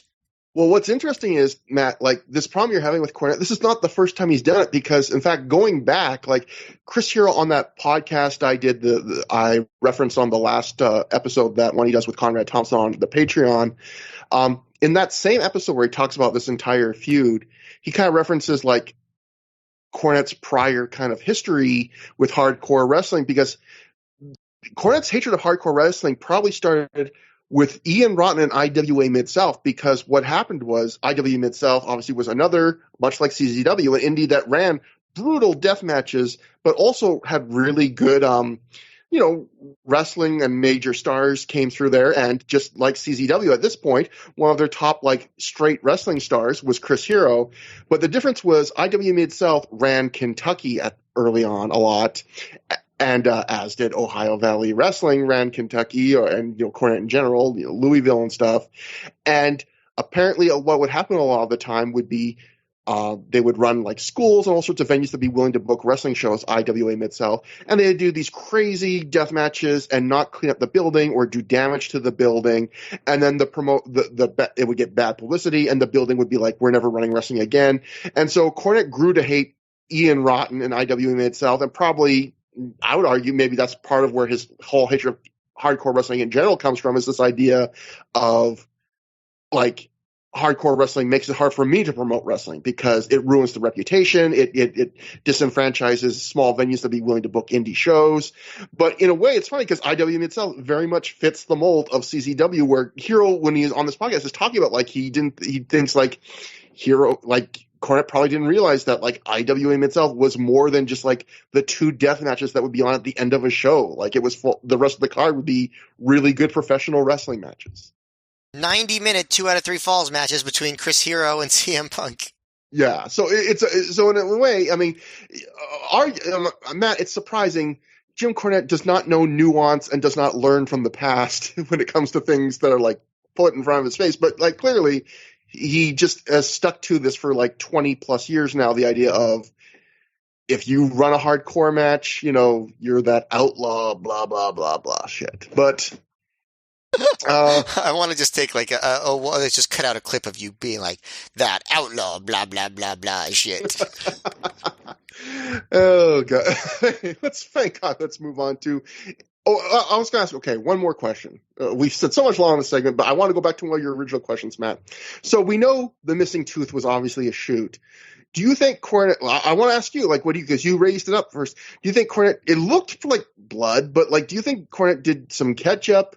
Just got some extra with his Dairy Queen order, or do you think Cornette would be crazy enough to like blade his gun, like, or have someone give him like a hard way shot to the lip or something, or like bite his lip really hard? Like, yeah, I hope that it was some sort of red delicious sauce. That is my hope, but I do not know.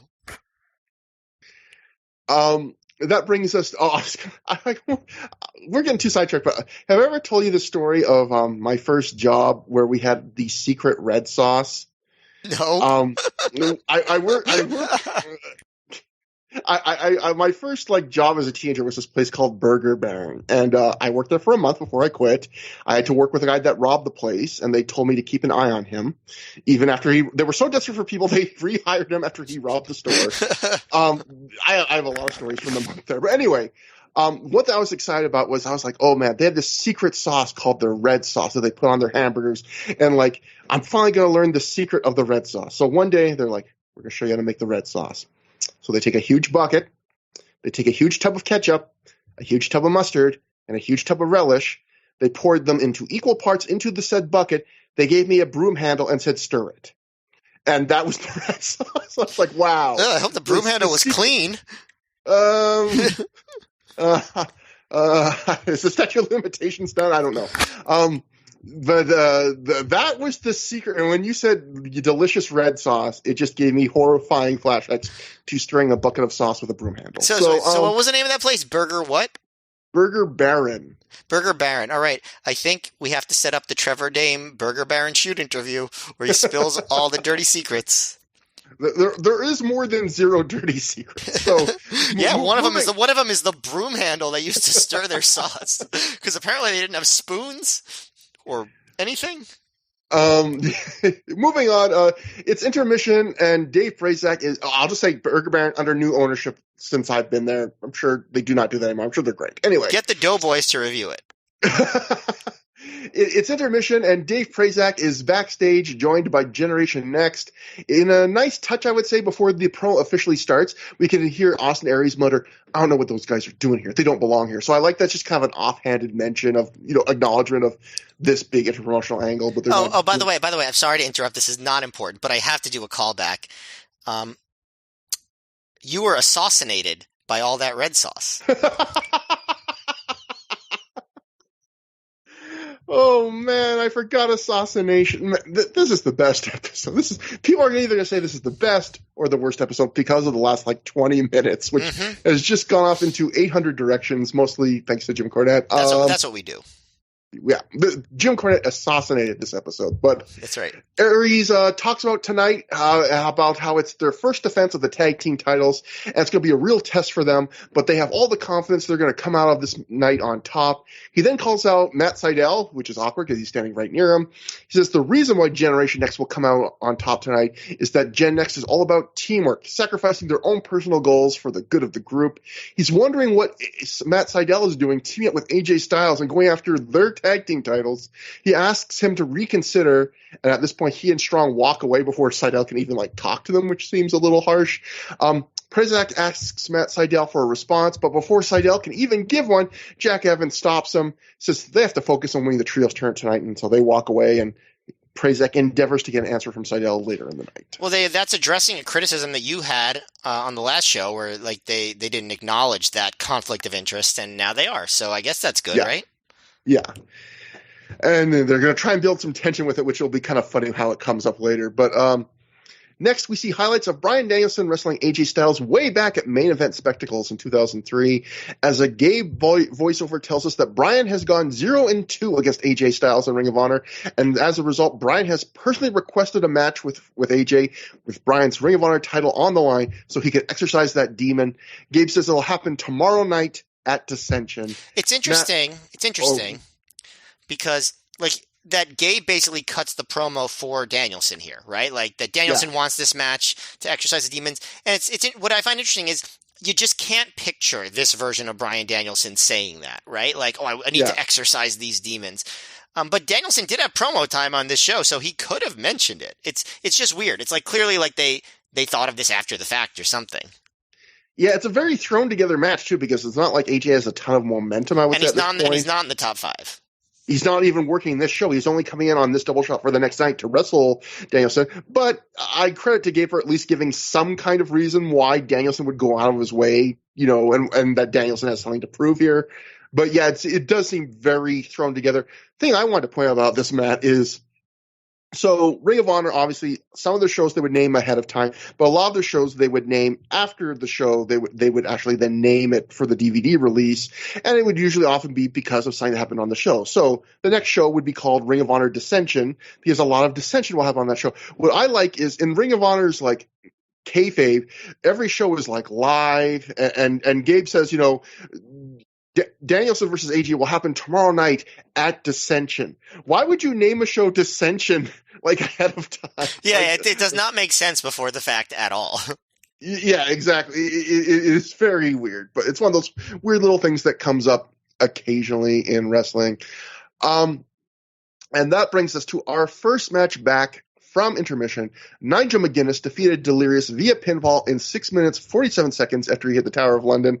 Matt, at first I didn't remember this match, and then Prezak, and then an on-screen graphic happened, and it blew my mind, because then it took me right back to all those years ago, where this match was filmed for ringofhonorvideo.com. And we've been talking on recent shows how Ring of Honor has started to do a few promos that mostly promos where the guys kind of do long recaps of their careers. And they've been doing them for the recently launched Ring of Honor video site. I believe this was the first match Ring of Honor ever showed on the website.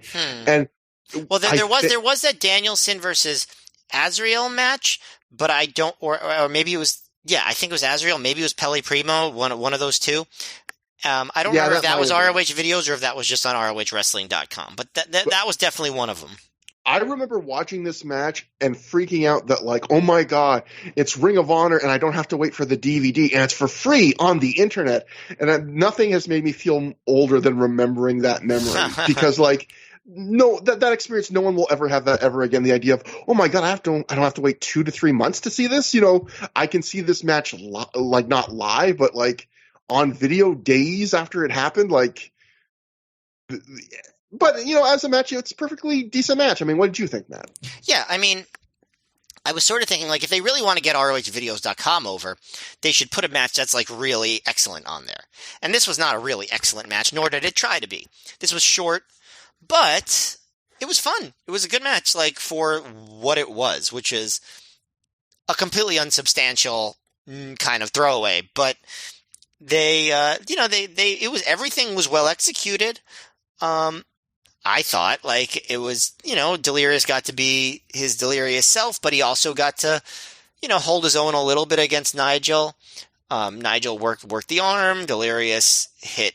He keeps one of the early things is that Delirious kept escaping chin locks. So eventually Nigel just slapped him in the face.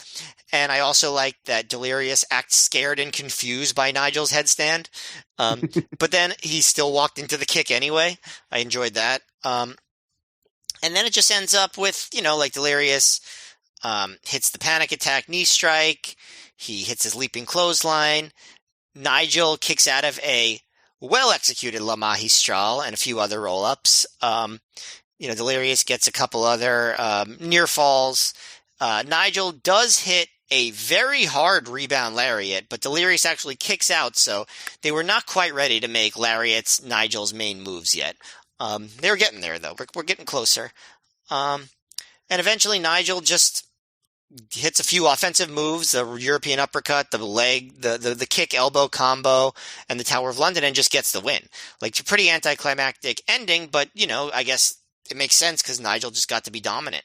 That said, I thought this was, a enjoyable, again, it was too short to really be much of anything. Like, I'd probably give it 2.5, 2 3/4 stars, just because it was just, they weren't really trying for much more than that.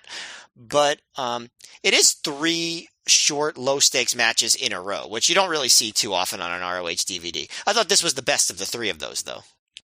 Yeah, I think that's a good point, that Ring of Honor usually doesn't have a lull. Like one thing I guess we could second guess is, did they really need Chris Hero and Necro Butcher to derail 2 matches?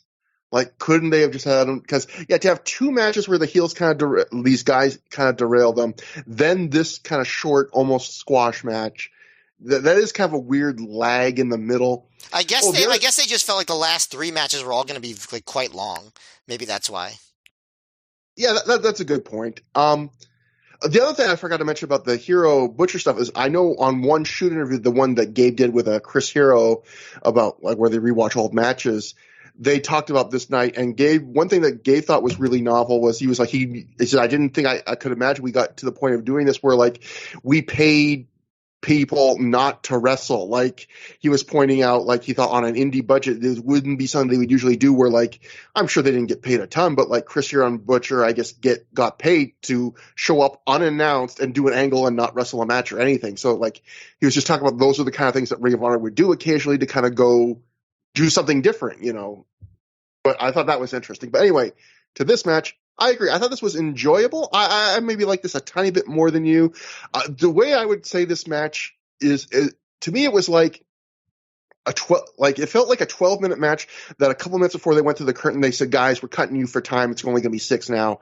But I don't even mean that in a bad way. It just felt like they were, particularly Nigel, they were just trying to fit in a lot of action and all their best stuff into Nigel did most of his big offense, and that was probably because this match was also trying to showcase him. It was basically kind of a squash. He definitely wins very emphatically at the end, which is a few moves in a row with no back and forth at the very end. Although he does give Delirious some stuff up top, but this felt like kind of a showcase probably for the website to be hey, Nigel's one of our top stars. This is what he does. But I thought it was good action. It was enjoyable. A couple funny moments. At one point, the crowd chants, "You're a wanker" at Nigel, and Nigel just says in this really fun tone of voice, he just goes, "You don't even know what it means." He's kind of exasperated. You guys can't chant that. And then later on, Nigel headbutts Delirious in the stomach, and then there were some fans that were really making kind of smart ass comments all through the night, and Nigel makes fun of them because he headbutts Delirious in the head, and then he goes in a dismissive voice, "That's using your head," and then the crowd actually laughs at that. He's very snarking back to the crowd. I just thought, Nigel, you were great. You'd think that Nigel would get more respect in Ohio. It's sort of like his adopted American home, right? Because he comes out of that Cincinnati Les Thatcher promotion, right? He did the goddamn head rammed into the turn post for them. That brings us to Low Key defeating Christopher Daniels with Allison Danger via pinfall in 20 minutes, 52 seconds with a backdrop pin. Basically, Daniels is going for the Angel's Wings, and while his arms are underhooked, Low Key just backdrops and holds the pin and gets the win. So again, this was supposed to be Christopher Daniels versus Samoa Joe in a 30-minute Iron Man match, but instead Low Key is the replacement. And I would call this a tease of a match, Matt. I thought this was good. Could have been significantly better. And there are parts of it, at the start of the match, I was so excited because before the match even starts, Low-Key and Daniels are like staring off and talking to each other. And as a big Ring of Honor geek, you're like, oh man, this is the first time these two guys have wrestled in a singles match in Ring of Honor since 2002. I think it's the first time they've wrestled in any format in Ring of Honor since 2003. This is a rematch from the second show the company ever did. We're up to show 91 now. And they're just two of the legends of the company.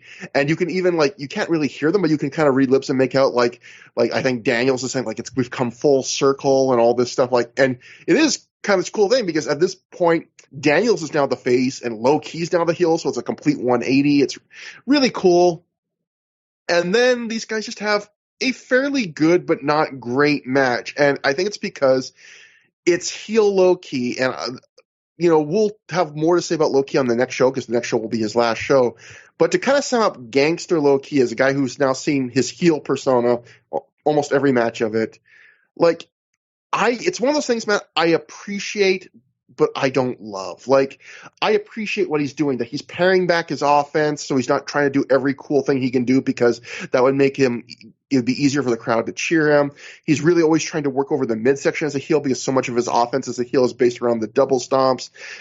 I appreciate what he's doing, but the matches just aren't that exciting. And I think I'm more exasperated with this one because we just saw with the Kenta match a couple shows ago that he can turn like a switch back into old Low-Key, and just how exciting and what a special talent he is when he takes the chains off and just does everything he's capable of.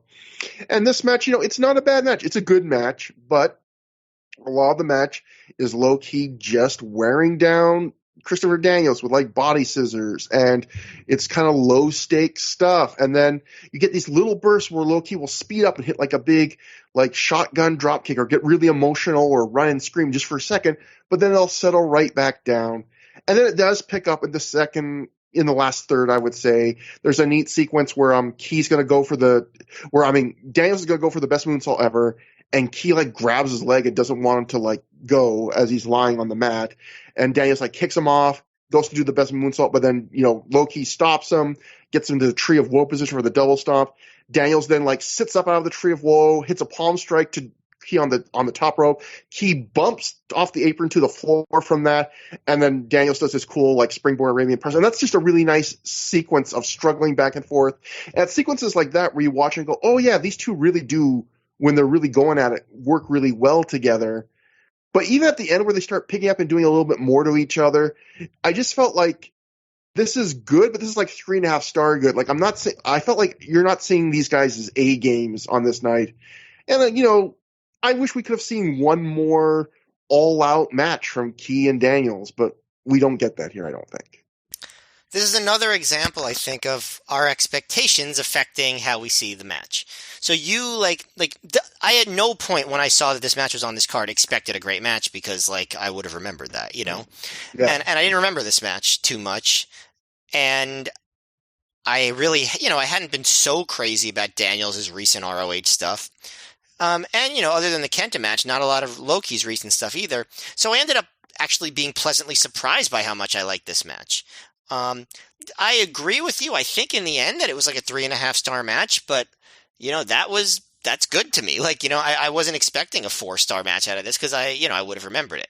Does that make sense? You know what? I wasn't expecting it either, but I think what happened was my nostalgia got provoked. I think because just the stuff I think I was probably more like you in terms of excitement until that minute or two before the match where Low-Key is holding up 4 fingers, but he's not joining the 4 horsemen. He's just referencing it's been 4 years. All that stuff. I was like, man, these two guys do have really cool history. It's so cool that we're getting to see it again. And I think you're right. It made me have expectations that I should not have had. I should have realized, like you said, if this was that great, it would have stuck in our memories collectively. Yeah, the thing that I would compare it to, you in terms of expectations, Low-Key and Bryan Danielson had a pretty kind of by their standards not good at all match at Final Battle 2004, and yeah. I was worried it was going to be like that. The crowd was dead, it just didn't go anywhere, and I thought this was nothing like that. This was a legitimately good match that had some good stuff. I don't think Low-Key was at his most plotting in this match. I think he kind of mixed it up a little bit. He did do a lot of his body scissors, and, slowed it down a little bit. But the way they picked it up at the end, with some really cool stuff was pretty exciting. And I thought Daniels was kind of on his game here. I think he wanted to make up for, not having the Joe match. And they ended up having, and I thought Alice in Danger during the slow parts did a great job of keeping the crowd in the match. She really rallied them, and the crowd was not quiet for this. Like, they were into it. And I think for a match where they're doing a lot of methodical stuff, that makes a huge difference, in my opinion. Like, when they're doing slow grinding work and the crowd is quiet, it can be kind of sad, honestly. And when the crowd is excited, it kind of makes you more engaged in what they're doing. One complaint I might have is that they do spend a lot of time working on Daniel's midsection, and it never really comes into play. I guess you could sort of argue that maybe it does, because maybe Daniels can't get out of the bridge that Low-Ki puts it in. And obviously this is an example where it would have made sense probably for Daniels to win here. Because, he's obviously being used a lot more than Low-Ki is. And, I'm sure even if things had worked out with Low-Ki and ROH, he wouldn't be there that often, because he wasn't even supposed to be here on this show. But I'm sure it's one of those things. Low-Ki was not someone it was easy to make lose. And so I think they just kind of had it be like a fluky finish instead of a decisive one. But I enjoyed it. I thought this was an entertaining match, especially considering how long it was. It was like 20 minutes long. I thought that they did a pretty good job of keeping me engaged, more than I expected. Overall, 3.5 stars sounds about right to me. We also got a moment where Alice in Danger got dragged into the ring when she gets on the apron, because there's a moment where Key won't break in the corner, so Alice in Danger gets on the apron to complain, and Key drags her in the ring by her hair and teases like he's gonna beat her up, and then Daniels grabs Key from behind and rolls him up for a near fall. So we've long since retired the man-on-one violence counter because that streak long ended, but this was a show where, it's the same thing where Jack Evans in the first match of the show was when Lacey was interfering, he was about to maybe do something to her. This was multiple times on the show where they went to the same kind of cheap, I'm gonna beat up the female manager, and one was a heel and one was a face, so it didn't even matter if they were heel or face. It was just we're gonna do that trope. And one spot I thought was cool. Did you notice there was a spot where Daniels gets tossed through the ropes, and it's the cameraman didn't back up quick enough. It's almost it looked like Daniels hit the cameraman. If not, it was a close call. But it ended up making for a really cool camera shot. I guess it was one of those things where Daniels is flying into your TV set. It was really cool looking, actually. Yeah, that was a cool moment. After the match, both men sell for a long time until the crowd applauds and gives a Ring of Honor chant. Daniels grabs the mic and he stops Low-Ki from leaving the ring. Daniels says there was a time he wasn't allowed to be in a Ring of Honor ring to compete in the company he helped create, but he said he'd never give up until he returned and won the Ring of Honor World title. But since he's come back, he hasn't had quite the success he envisioned having when he was sitting back at home. He talks about main eventing the first Ring of Honor show with him, Low-Ki, and Danielson. He says 4 years ago when he came to Ring of Honor, he thought he was the star. So when he went to shows like Ring of Honor, and people there told him he'd be shaking hands, he wanted no part of it. He thought he was a big shit. Daniel says he's a different man now, and if he's going to show respect both to this company that he fought to come back to and the wrestlers he came to fight in it, why doesn't he do it right? And why doesn't he do it with the guy who just beat him in the ring clean right now, Low-Ki? So Daniels at this point offers his hand, and then Key steps back into the ring at this point. Key grabs the mic and says it has been 4 years since the first Ring of Honor event.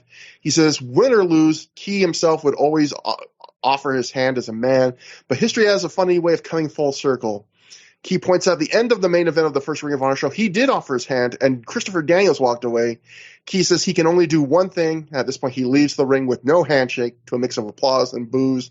I actually thought this was a pretty good promo from Daniels. Obviously, this is starting their little storyline of Daniels is, now willing to shake hands. One thing I'm wondering, Matt, is we know at this point the plan was, I think it was already publicly announced, it was going to be at the 100th show, it's going to be Low-Ki versus Danielson in a rematch of the main event from the first show. Do you think maybe this was a tease? And I was thinking after watching this, maybe the original payoff to the whole Daniel shaking hands wasn't him shaking Claudio's hand and then Claudio turning heel, but maybe the payoff would have been after they do a rematch of this trios match, maybe like at that point, Loki's like, "You've earned it," and shake his hand. Because to me, this almost felt like they were building to that. I mean, it would have made sense. I guess it depends on where they were going to go with Loki. I mean, Homicide turns face, so I guess it could make sense that Loki would turn back face, right? Yeah. And I mean, it would have been a nice full circle moment, you know, if on the 100th show, you end it by the same exact finish, but this time Daniels does accept the handshakes. Yeah, I would have liked that for sure. And maybe like Danielson, you know, being the cocky prick character that he was playing at this point, is the one who's like, "Oh, forget this. I'm not shaking either of your hands." Something like that. Yeah. Yeah, I mean, it would have made sense. But yeah, I thought it was interesting with Loki too, because they could have easily, since Loki's in the Rottweilers, just been like, "Handshake, what the fuck are you talking about?" And like walks away. But instead he gives this whole explanation. He almost is talking like the Loki of old. So it's like, you know, he's not being full evil Loki either on this night. Yeah, he's giving a very good justification, like a face would, like, right. I just don't accept this because, you know, I remember history and you were a complete dick to me. So I'm not forgiving you, rather than just, I'm an evil heel. I'm not going to give you what you want. So that brings us to the semi-main of the show, but the finals in the Trios Tournament 2006. The Embassy of Abyss, Alex Shelley and Jimmy Rave, scored to the ring by Daisy Hayes and Prince Nana, defeated Generation Next of Jack Evans and Matt Seidel and Jimmy Yang in 23-37 when Rave pinned Evans after he hit Greetings from Ghana, stealing the pin after, I believe, Alex Shelley had already taken him out. Matt, this was the final big, long match, and this is something that I know Shane Hagedorn always mentions on the Honorable Mention podcast. This is something that sticks in his craw. As a result of this match, all three members of the Embassy get to book themselves in one match, whatever they want in Ring of Honor. And because Abyss leaves Ring of Honor after the next show, Abyss to this day has never used his match. Matt, he still has one. He could still redeem it at any time. Tony Khan, are you listening? Apparently he does follow you. So, I don't know. He doesn't literally follow you, right? But he sees your tweets. I know that, clearly. So yeah, give Abyss his title shot or whatever he wants. Well, if he was listening to us, he still isn't. I did publicly put out there our desire to rebook Daniels versus Danielson versus Low Key, and he has not done that for us yet. So if we only have one request for him, I still want that first before getting Abyss in somehow. Ooh, I think, by the way, Abyss still works backstage for WWE, I think, so that would be kind of a tricky maneuver to get him to work a Ring of Honor match right now, but... You know, times change, contracts end, you know how it is. I'm sure that Tony Khan Ring of Honor will last another 20 years, I'm sure. This match, as you might expect, is more substantial than the other Trios Tournament matches. It's much longer. And they work a much more traditional pace, where they have hot tags and they slow it down and they pick it back up. And it starts with a lot of stalling by Jimmy Rave, like a lot. Like Rave stalls for like 2 full minutes before even locking up. And then when he finally locks up, he runs out to the outside and stalls for another few minutes. And eventually... Jimmy Zabisco over here. Yeah, exactly. Oh, another Jimmy. Eventually, now Yang slaps him a few times to get him going, and they eventually, after I think 5 or 6 minutes, start actually doing basic work, and then Rave tags in Shelley. And I actually enjoyed this. On the last show, they made a big deal about the tag rope being in, and so at one point early in the match, Shelley is choking Seidel with the tag rope, and he proudly tells the crowd, "I'm using the tag rope." Which see, that's the stuff. That's what I was talking about. Like Shelley is so he's one from a character standpoint, the MVP of this whole night, far and away. Yes, the crowd chants "Flock of Seagulls" at him, which is an '80s reference that is much more sensical than chanting Ricky Schroeder at him. I have to say. And I'm sure the Flock of Seagulls are good people, right? So, I don't know. You wanted to cut my clip earlier. I want to cut you kind of timidly saying, I'm sure the Flock of Seagulls are good people, right? I need them to be good people. So they build the match much more traditionally. They Generation Next first double team Shelly, and then eventually Abyss, after 9 minutes in, finally comes in. The first thing he does before he comes in is as Seidel is attacking everyone in the embassy corner, Abyss just pulls him to the floor and throws him to the guardrail. And then he tags in and splashes Seidel, hits a really brutal slap to his chest. And then they get the heat on Seidel for a while. But Seidel comes back, he runs Shelly into Rave in the corner, and leaps off of Shelly's back to hit a top rope Rana onto Rave, and then hot tags Yang, which I thought was a really good spot. Yang gets a solid hot tag, I thought. He did a pretty good, traditional hot tag. He hits a really big backdrop. His spinny kicks are well-timed there. And then he finally slaps Rave for a third time while he's on the mat to get a 2 count. There was another point where Yang hits a kick to Shelly and sends him to the floor, but Shelly trips him, which allows Rave to catch him and just spike him on his head for a DVD. A DDT, not a DVD. He does not get a free DVD for getting spiked on his head. And so now they get the heat on Yang for a while. I thought that, so Abyss looked really good in all this, but I thought his punches were kind of his weak point. All of his other strikes, his chops, his forearms, his clubbing blows all look good. But when he actually tries to just do a regular downward, fist punch, which is a new term that I just invented, a fist punch, I didn't think those looked very good. But in general, I really just love Abyss in all of these. There was one point where Shelly and Rave are tagging back and forth. Shelly taunts Yang without touch. So Abyss tags in Shelly, and then Shelly does this thing where he just walks around Yang taunting him, but doesn't touch him at all, and then tags in Rave, which I thought was really funny. And then Rave comes in and does one stomp, and then tags it back in Shelly, and I was like, are they teasing? Dun dun dun. Dissension between the two of them? I couldn't really tell if they were just being cute or if they were trying to say that they were both annoying each other by tagging out so quickly. I couldn't really tell. But they continue to work on Yang for a while. The crowd's into it. They're willing Yang in to hot tag Evans, and while Rave tags Shelly, and Evans does another really good hot tag. He does a twisting standing splash on Shelly. Seidel and Yang double team Rave, and Seidel hits the standing moonsault. Meanwhile, Shelly tags in Abyss, and Abyss just takes on all three baby faces, catches Yang on the spin kick, slams him down. Everyone is hitting strikes on Abyss in the corner, except that Abyss catches Evans with a kick on the handspring. Then he chucks Seidel onto Yang on the floor, and then he actually teases a dive, and the crowd's going nuts.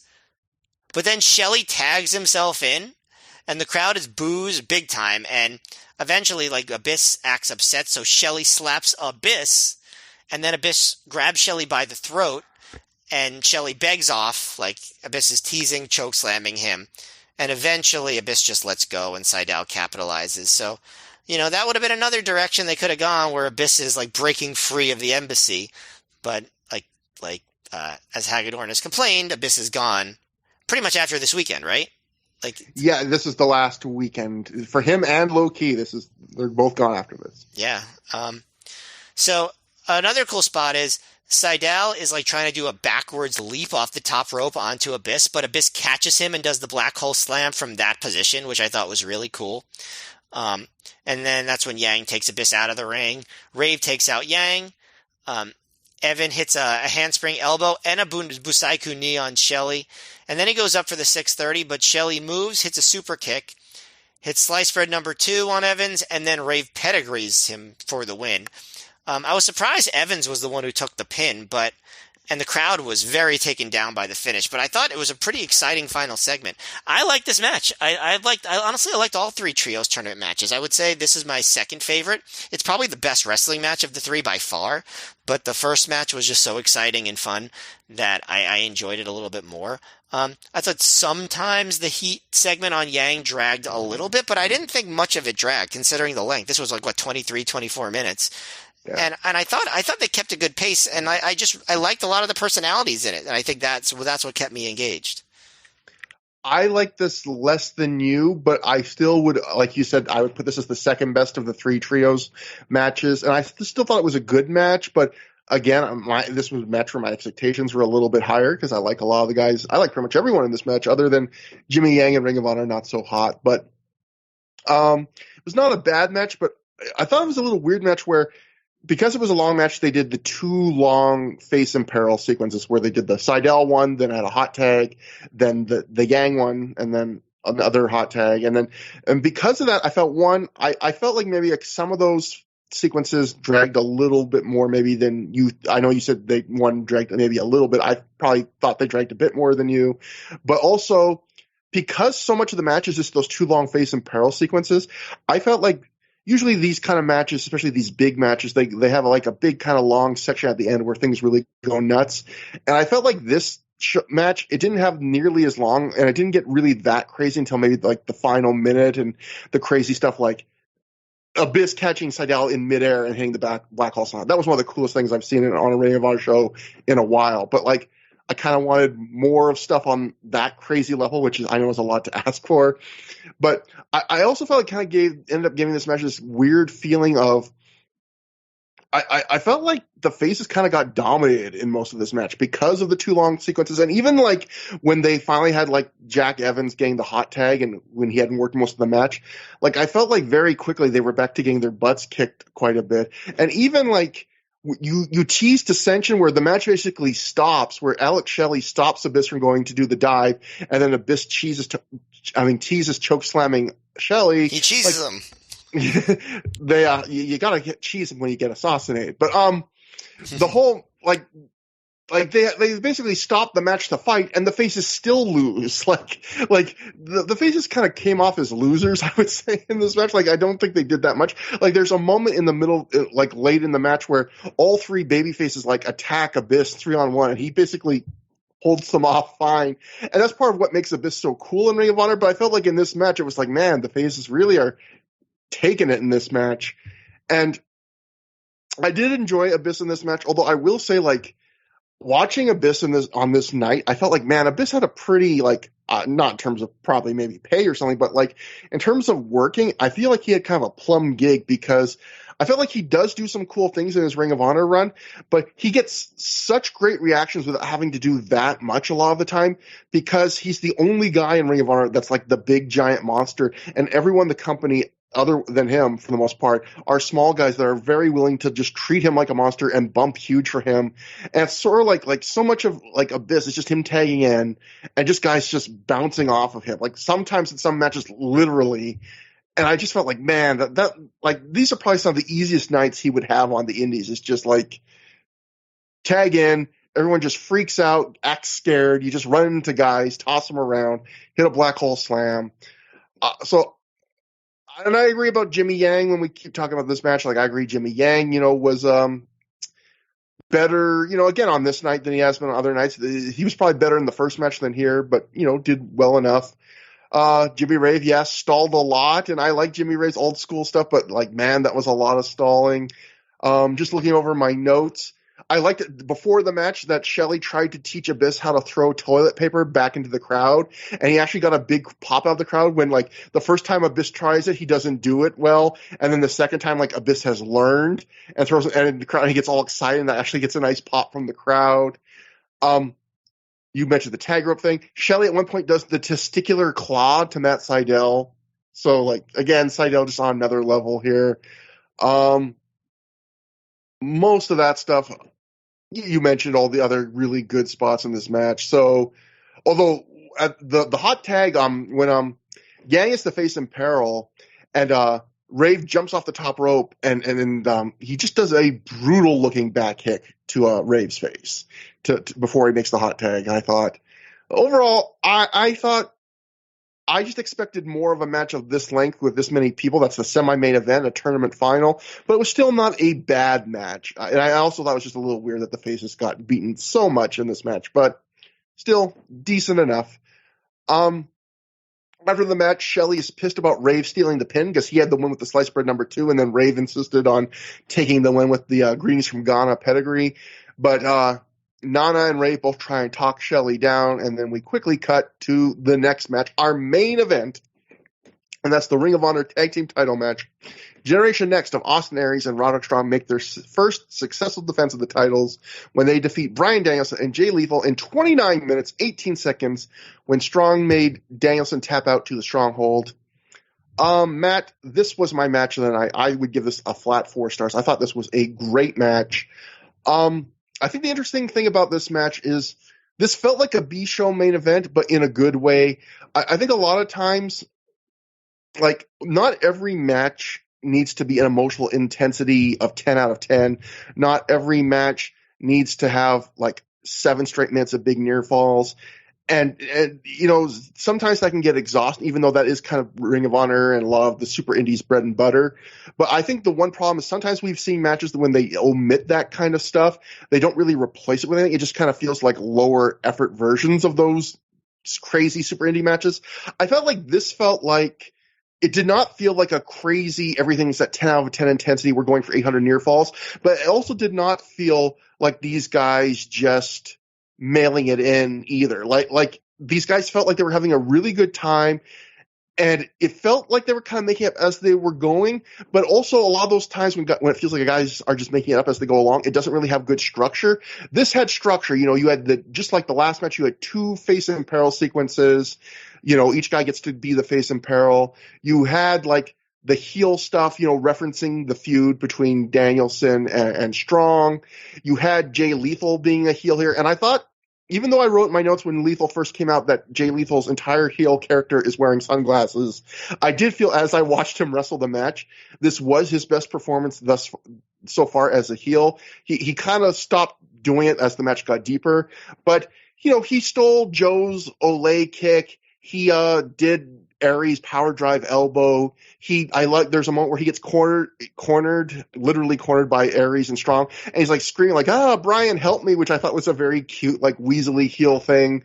So I did like that stuff. I thought that he and Brian actually had good chemistry. Like, they tagged in and out a fair bit. They did, I think one of the spotlights of this moments of this match is, they take turns tagging in and out. Each one of them will do a body slam of Roderick Strong, then tag out. The other guy will body slam Roderick Strong, tag out. And they did that probably like 10 times at least.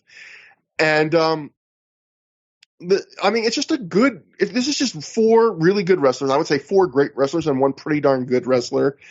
Just, it felt like they were having a good time. And it's like, even the emotion, it was like, even though they did sell that like Strong and Danielson hate each other, they kind of dialed back the hatred from, their previous matches. And it was like these guys were emoting, they were being characters, but they were also having fun. They weren't selling this like they were like blood sport, we got to kill each other, we hate each other, this is like the most thing ever. They were all being kind of cocky. There's a great moment where Danielson like yells in Aries' face, and he's like, Generation X sucks, and you can hear the crowd be like, what? Like, did he do that on mistake? But I think Danielson meant to do that on purpose. And Danielson's just smiling like he's going to burst. Like, Danielson seems like he's having the best time just being such a little goofball shit. And it's just so much fun.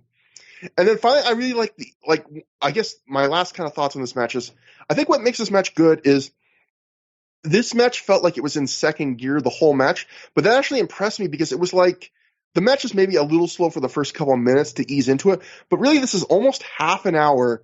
And these guys, it's all action. There's almost nothing on the mat. And they just are at a really good, like, medium gear. And they never stop. And it's like they're all tagging out quick. And it's just really impressive that they did, on the first half of a double shot, they just kind of really went at a good medium tempo of action and just never really took a break.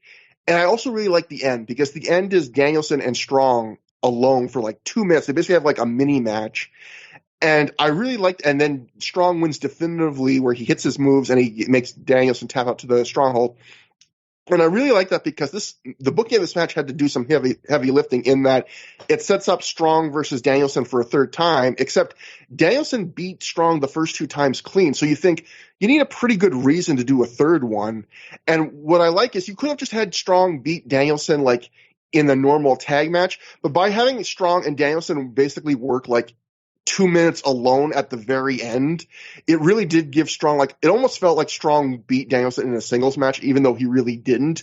And I think it really worked in a way that was better than if, like, Strong had just been the guy to pin Danielson after, like, he and Aries hit a bunch of double teams or something.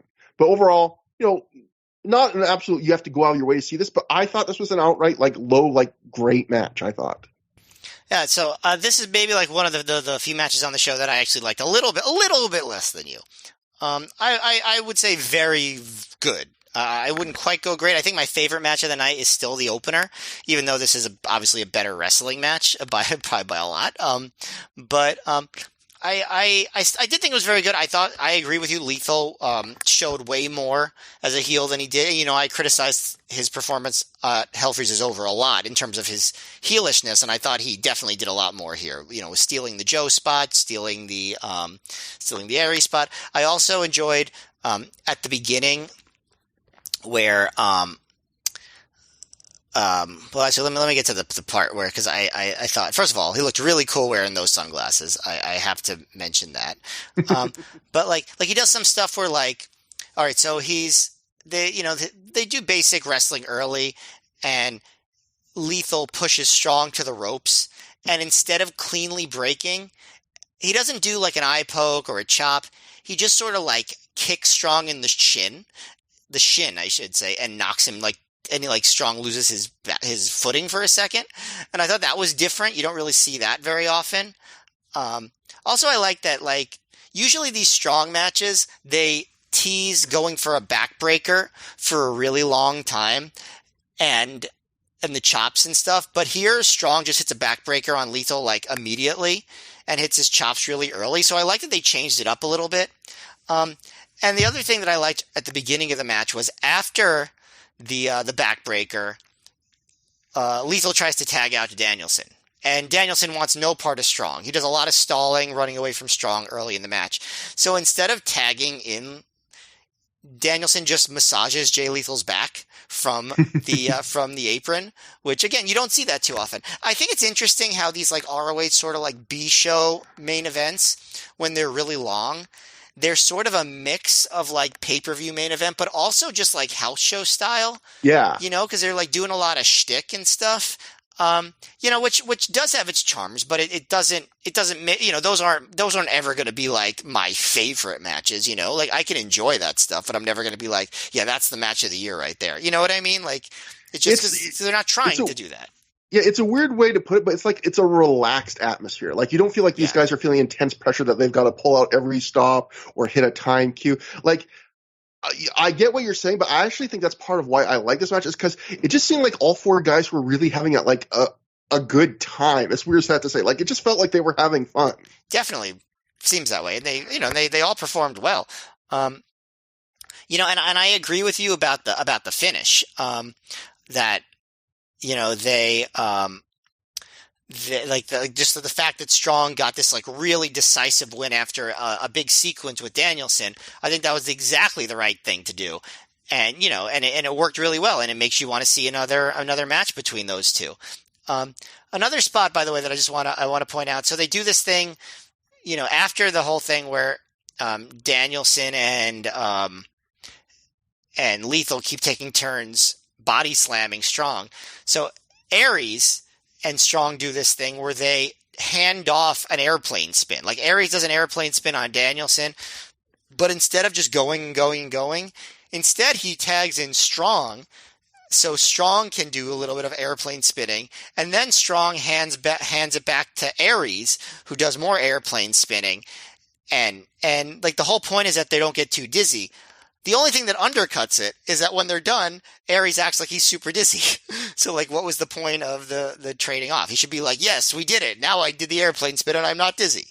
That should have been. I felt like he shook it off quickly, almost like he was making fun of being dizzy. Maybe I'm just too slow to get Aries deep clever humor. Speaking of Aries humor, there was a spot where after Lethal does the power drive elbow, the crowd chants, Austin does it better. And Aries says, his girlfriend told him that too. So Aries is very funny on this particular show. And I think this is also one of the first shows, isn't it, matches where like Aries does I think starts doing this regularly, like I go to chop a opponent in the corner, and then I go like, oh, I can't do this right, and then I tag it Roddy like you do it way better than me, kind of gesture. Yeah, probably. Well, this is, I mean, only their real like second major tag team match together, like as like an official team. So it makes sense. Yeah, that's something they certainly do a lot over the next year. But yeah, no, I thought this was, they did definitely was a lot of silliness early, but I don't totally agree that it was second gear the whole match. I do think there was a first gear sequence early, and I thought the last few minutes were definitely like fourth gear, like they just took a long time to get there. But I thought it was quite good. 3 3/4 stars ish would probably be where I go. My second favorite match of the show, although as you mentioned, probably the best one. I mean, it's also very much a different match. You got like a short, kind of really fun high spot sprint versus like a very long kind of just standard of the day, like main event indie wrestling match. So yeah, this was very long. It was like a legitimate like half hour length. 29 minutes, 18 seconds. So yeah, almost a half hour. I was just looking at my notes quick for a couple things, trying to find little things. One that I did like, although, again, Ray Vaughn always tries to come up with reasons why matches would happen. So Prazak on a commentary says, this match is almost a thank you to Danielson from Austin Aries, pointing out that when Bryan Danielson became Ring of Honor World Champ, the first person he gave a title shot to was Aries, because Aries was the guy who beat him before Bryan took a sabbatical. And so Aries, by giving Danielson the first shot at the tag titles after they won the tag titles, is kind of repaying that favor. So that made sense. And again, it's a good way to justify, because Bryan Danielson and Jay Lethal had never teamed before ever. So like, why would they get a tag shot? And so at least that makes some sense of like, it's Aries giving something back to Danielson. You also, the rare time you can very clearly catch Danielson call a spot, there's a moment where after they've had Strong, like it's the face in peril for a long time, Danielson has like Strong draped over the ropes, and you can both see and hear him. He leans into Strong's ear and he goes, move. And then he goes, runs the ropes, and then he goes to do a drop kick, and sure enough, Strong like moves out of the way and makes the hot tag. So the rare, I caught you, Brian. You're not a very good wrestler. I caught you. So, yeah, that was mostly it. So after the match, Roderick Strong gets on the mic. He tells Danielson that he owes him another title shot, so he's going to take it whenever he wants it, bitch. And yeah, Dad, the bitch. We go backstage where Jimmy Jacobs is ogling Lacey, massaging her sore legs. BJ Whitmer is pissed, and he wants to know what's up with Jimmy lately. Jimmy says, sing. He actually sings. He goes, I'm in love. Although he seems less in love here than like in lust, right? Like he's in horny. Yeah, he's just like staring at her legs, which is, I mean, you could do that with someone you love, but it's not like the most loving gesture. Lacey wants to know why BJ is causing tension within the team. BJ says, you don't think I watched these DVD releases we have? BJ says he watched the Buffalo Stampede DVD recently, and he accused production to play a clip from it, which they do immediately. It's a clip where Lacey, behind BJ and Jimmy's back, says that it's so easy to manipulate men. So we cut back to the live show. BJ says, what was that all about, sweetheart? Lacey and Jimmy say it was all a joke, and BJ says tomorrow they have a tag team title shot, and he plans on being a 5-time Ring of Honor tag team champion. Lacey agrees. What is he, Booker T? Lacey agrees, says they need to get ready. No time for a promo, and she leaves with Jimmy following her like a little lost puppy. I like this a lot. Like I like that BJ like noticed what was on the DVD and was like, "Hey, wait a minute!" Like I think that's pretty cool that they did that. Yeah, I was going to say that too. I really like that. Like, this is for people that always complain about and not unfounded, the million times on TV wrestling, particularly like Raw or SmackDown, the idea of someone says something backstage and then the next week, like the other guy that they said the mean thing about seems oblivious to the fact that like that happened. This is one of the rare times I've ever seen in wrestling where they actually go out of their way to be like, yeah, you said something behind my back on a DVD, and guess what? I watched the DVD. Like, I know what you said. Yeah.